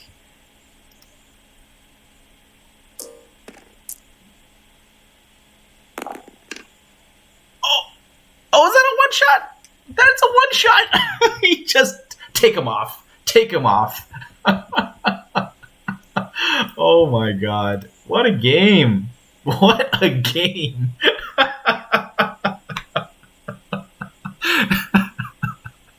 I can just see Rich like twitching in his chair at his workplace right now, like fucking dragons.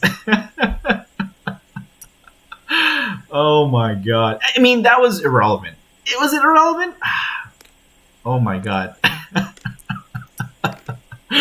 Oh my god. Alright, so I wonder if Tom means to control this.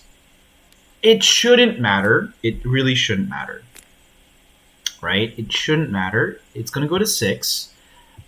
He's thinking of not controlling it, but I don't see why not.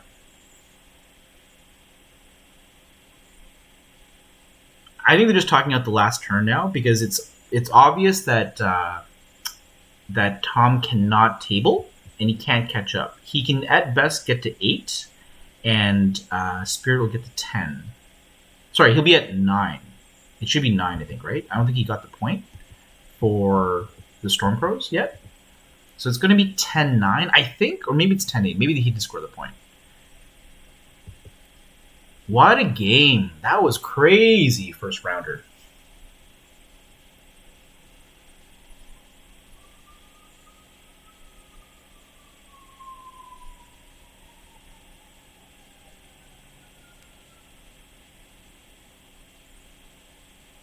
Yeah, so I think they're just talking out the last turn. They don't really need to play it. It's kind of academic at this point. I mean, hold on. Let me just think here. What if Drogon surges 6 this way? Can you threaten the other Drogon? The answer is yes. Right? The answer is yes, because if this Drogon activates first and goes on to the objective, you can shoot volley after volley into him. But I guess, oh no, you can't even send this unit onto the objective, I don't think, because if they die, oh my god, is there life in this game still, folks? Is there life in this game still? Tom is not giving up.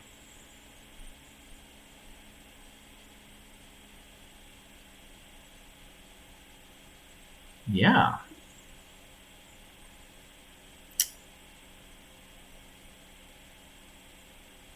They do score. I'm just thinking, is there a way for Spear to get tabled here? So it's an 18-inch. So this is max distance. So I think a field control won't even stop Spirit, right? If he takes the horse, even with the field control, Drogon can back up. I guess it depends if... Okay, Crown Zap onto Drogon. He could fail. If he field controls and Drogon backs up, Tom could have swift reposition to counter that kind of movement, but it's so far still. It's so far.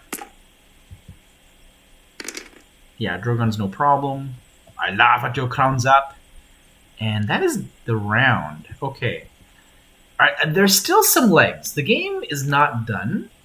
The game is not done. I think horse first is the complete safe play to guarantee no charge from Drogon.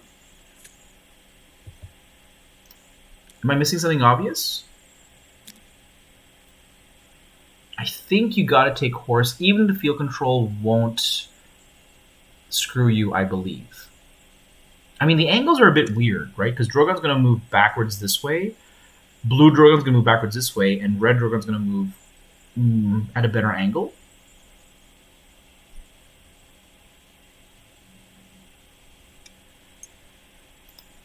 And you know what? I did forget. Danny has some crazy card, right? Promise of Fire or something ridiculous. Oh no, that's the wrong Danny. My bad. Okay, so he's putting... Oh, okay, this is really cool. Oh, he's healing. Okay. He's healing the Outriders so they can take an arrow shot.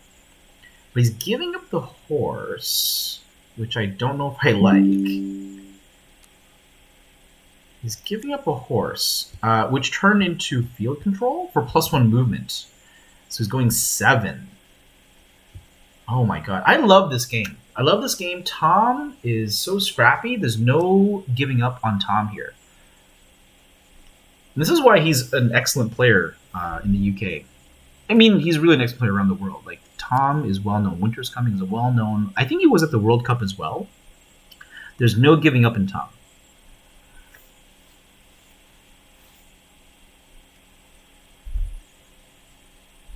Okay, so... Okay, isn't this over, though? Because now Drogon can safely maneuver onto this... Oh, no, he can't. He's going to eat 2 volleys of arrows?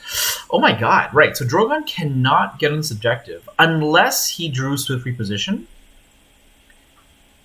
So if he has no swift reposition, he actually can't get this objective, I don't think, because he's going to eat two volleys of arrows, right? Now, if he has swift reposition, he can maneuver next to this objective and then capture it. Wow.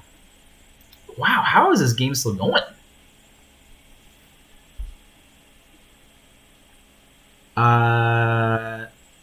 Yes. Yes. Wait, hold on. Am I being silly? Yeah, Spirit is already up 9-7. He doesn't even need this 10th point. It's the last round of the game, right? This might be a misplay.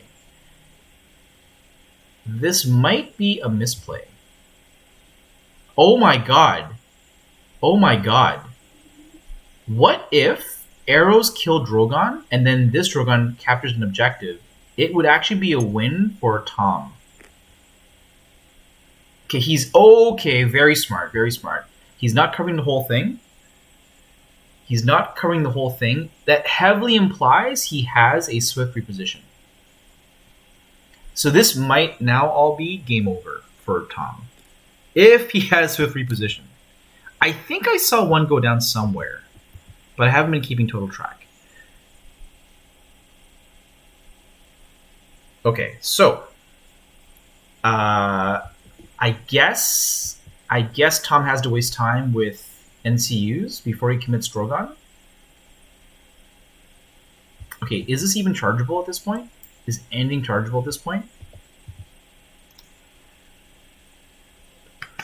What would he counterplot though? Oh, swift reposition. Oh yes. But he's played both, I believe. He has played both. Yeah. He played assault orders early on. Yeah, he counterplotted assault orders early on, and he counterplotted the field control. Yeah, they're gone.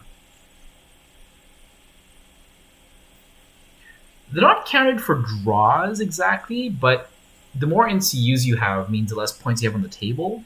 So they indirectly kind of count towards tiebreakers. Very indirectly.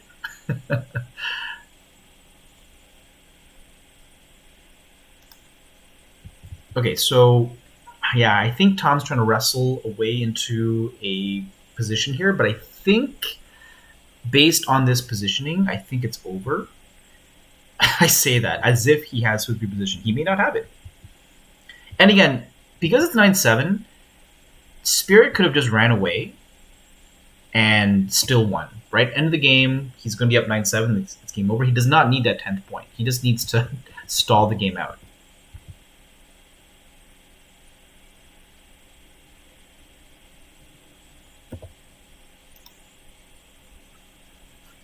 Yeah.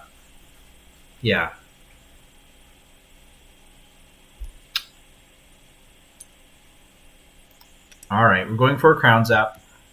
Looks like. Oh, he's going a crown. This is like a Joffrey crown zap. So there are 4 wounds left. They could be killed. That would make it 8. Drogon could get an objective for 9. They live. Ooh, that would have been dead otherwise. Crazy. And you know what? No. I was going to say Drogon can now get on the objective with swift reposition, but you still want to avoid that Illyrio shot. You just want to waste time. I would, Dany, yeah, whatever, yeah. Just, oh, and if he didn't have it before, he has a good chance of having it now. He's gone through 16 cards. I think I saw one get discarded. I don't think it was used. He put a weaken on Drogon. Swords do nothing. Okay, so now the question is, do you have swift reposition? So now it's over to Spirit. Yeah, you might as well play it now, right? There's no reason not to. He does have it, and that is GG. I mean, it's already GG anyway. Yeah. Okay, that is game. 10 points. Drogon's got to activate. He might just get on an objective to make it 10-8. Yeah, you might as well. Might as well grab the center.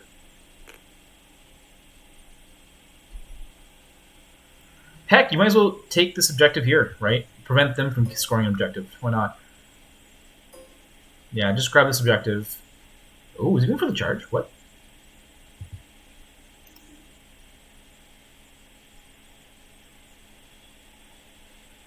Yeah, they can. So Drogon can't capture it, but he can contest it. Right? If you come within, he can't come within an inch of Drogon, but he's looking like he's going for the safer play and just taking the center for a point. Yep. Okay, and that is game. I suppose Tom could score some extra unit destroyed points with arrows onto the Outriders. He's got to deal 4 wounds. I don't think Spirit cares, right? Having more points destroyed doesn't really affect him. It only helps Tom. So it's going to be 11-8, which is actually a standard win. That actually does make it a little more significant for Spirit. And the last volley. Oh, we got the 5 hits. 5 hits. He's got to make 3 saves? No, they're dead. 2 saves. He had to make 2 saves, but he didn't. And they're dead. Alrighty. Alright, folks. Let me jump into the Discord and see how they're doing. Discord. And let me just put myself on mute for a moment.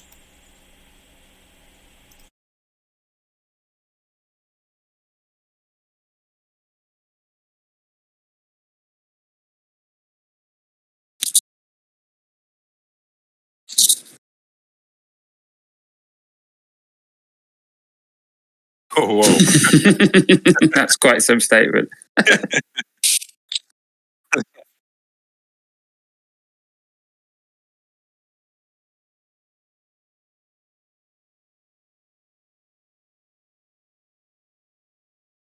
Yeah, I'm fine. Yeah, me too. Okay, so I'm with Spirit and Tom. I just told them first off that this game was by far the most entertaining game of the first round. It was insane. Let's start with Tom. Tom, tell us your thoughts on how the game went. What was good? What was bad? Yeah. So I was really happy with how it was going at the beginning of round 2, end of round 2. And then I think I got too focused on trying to kill Khal Drogo rather than what I should have done is when he failed his overrun, bring my dragon in and just try and finish off his dragon, because I think that would have been a more effective thing, because at the end of the start of the next round he could have attacked it, probably would have killed it, and then I'd have been able to finish it off. And instead I just thought, wouldn't it be nice if I got to kill Khal, and he's just a little bit more tanky than anything else. And then the only other thing I was contemplating was charging my Freedman in earlier to try and block him, but he had overrun, so it wouldn't have made a difference. So maybe I should have given Danny a bit more protection, but again, I just got too wrapped up in this centre bit, and I think what Spirit did really well was he focused on just polishing out the outside bits, not really worrying about this, and then winning it by activation control at the end. So he played a really, really good game, despite being behind to begin with. Yeah, Tom, I want to say I got to give you big props for the grit you had, because even when the game, I think you had a slight advantage in the beginning, and then it slowly started turning. You never gave up, and you kept making good plays in the best plays possible. Like, anytime I thought the game was over, it wasn't over, and you still had a play that got you, closer into it. So I got to give you big props, Tom. That was super entertaining to watch your plays. So Spirit, tell us your thoughts. What was kind of your game plan going in? What went right? What went wrong? Yeah, I guess my game plan works. It was exactly that Tom was speaking about, to distract the most powerful and dangerous units, Flademan and Drogon, on Blood Riders, and because of Drogo is so tanky. I have done this before. He staying 2-3 rounds with some units, and while I was planning to one-shot Jorah and maybe Freedman, and finally get to Danny's unit. I guess, not guessing, but it undoubtedly was a big mistake from me in positioning Drogo's unit. I should not to allow to make a flank charge by Flademan. It was a mistake. It was careless for me not to position correctly. I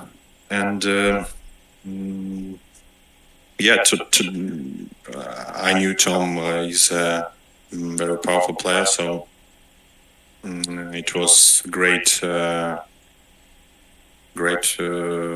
experience for me. So. Yeah, I want to point out some of the interesting things that we saw. In the beginning, I thought that Tom had a slight advantage, mainly because he had the extra activation. So I thought that going in round 3, he might have gotten a powerful double attack off. And I really liked how Tom was constantly raining arrows onto the Outriders. It made it very hard for them to stay on the objective. It forced you off. In return, I thought that was a brilliant ride-by attack you did at the end there. I wasn't sure why you activated versus taking the horse, but it made sense when you pulled out ride-by attack to clip the Outriders, to clip the Flayed Men, deal those extra 2 wounds that drop their attacks. That probably is what saved Drogo's life, actually, in hindsight. Yeah, so that was great. Ride by attack is exact card for Outriders, and I playing this roster some modification of it, but I always have Dragon, Drogo in Blood Riders, and Outriders. So almost in every game, Outriders make this ride by attack, and it's sometimes unexpected, and it's really a good combo to play ride by attack with Outriders.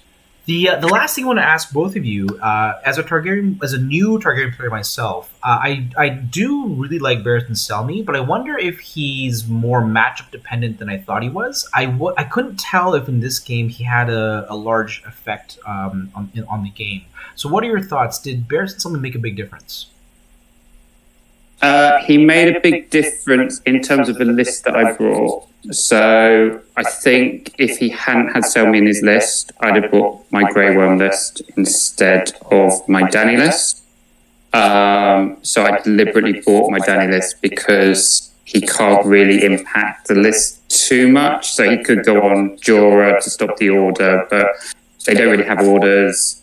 The tactics cards that do affect units aren't particularly powerful. So it happened, I'd say it happened at the start of the game rather than necessarily for this matchup. But yeah, it definitely made a big impact on what list I'd have brought. That makes sense. And how about your thoughts, Spirit? Did you feel... so Barry, as Tom says, made a difference in what he chose as a list. Did he have an impact in the game itself? I guess in this game, no. It wasn't so much impact by Barristan in this game, but still, just only knowing that your opponent has got it, maybe it conflicts to make some decisions. I guess it's some kind of mind games. Yeah, actually, the only other thing it affected is I popped Taisho right at the beginning of the round, and that was earlier than I would have liked because there weren't many wounds on anything. But I sort of knew that if I didn't heal both the Dragon and the Flayed Men up, and he put Barristan onto the Flayed Men, then that was it. So it affected that quite a lot. I don't know if it would have made a difference in the end. Possibly I could have put a bit of more wounds onto Dany when she started going down a little bit. So yeah, that's a good point. Yeah, I think that's a good point. Yeah, popping Tycho earlier than you would have wanted to stop Barry from blocking the Tycho heal. Yeah, that's a good point too. Well, thank you again, gentlemen. That was an awesome game. The chat was going wild with what was happening. Thank you so much, and best of luck to both of you on your next round. Brilliant. Thanks a lot, Clarence. Speak to you later. Have a good one. Clarence. Bye-bye. Cheers. Bye. Okay, folks. So thank you for watching. I will be uploading this video to YouTube. You might be watching on YouTube right now. So thanks again. That is the end of the first round, and I might as well put up the results as soon as I get these stats in, and we can get the next round up and live today. Today being Friday, January 7th. So thanks again, folks. Have a good one, and we'll see you next time. Bye-bye.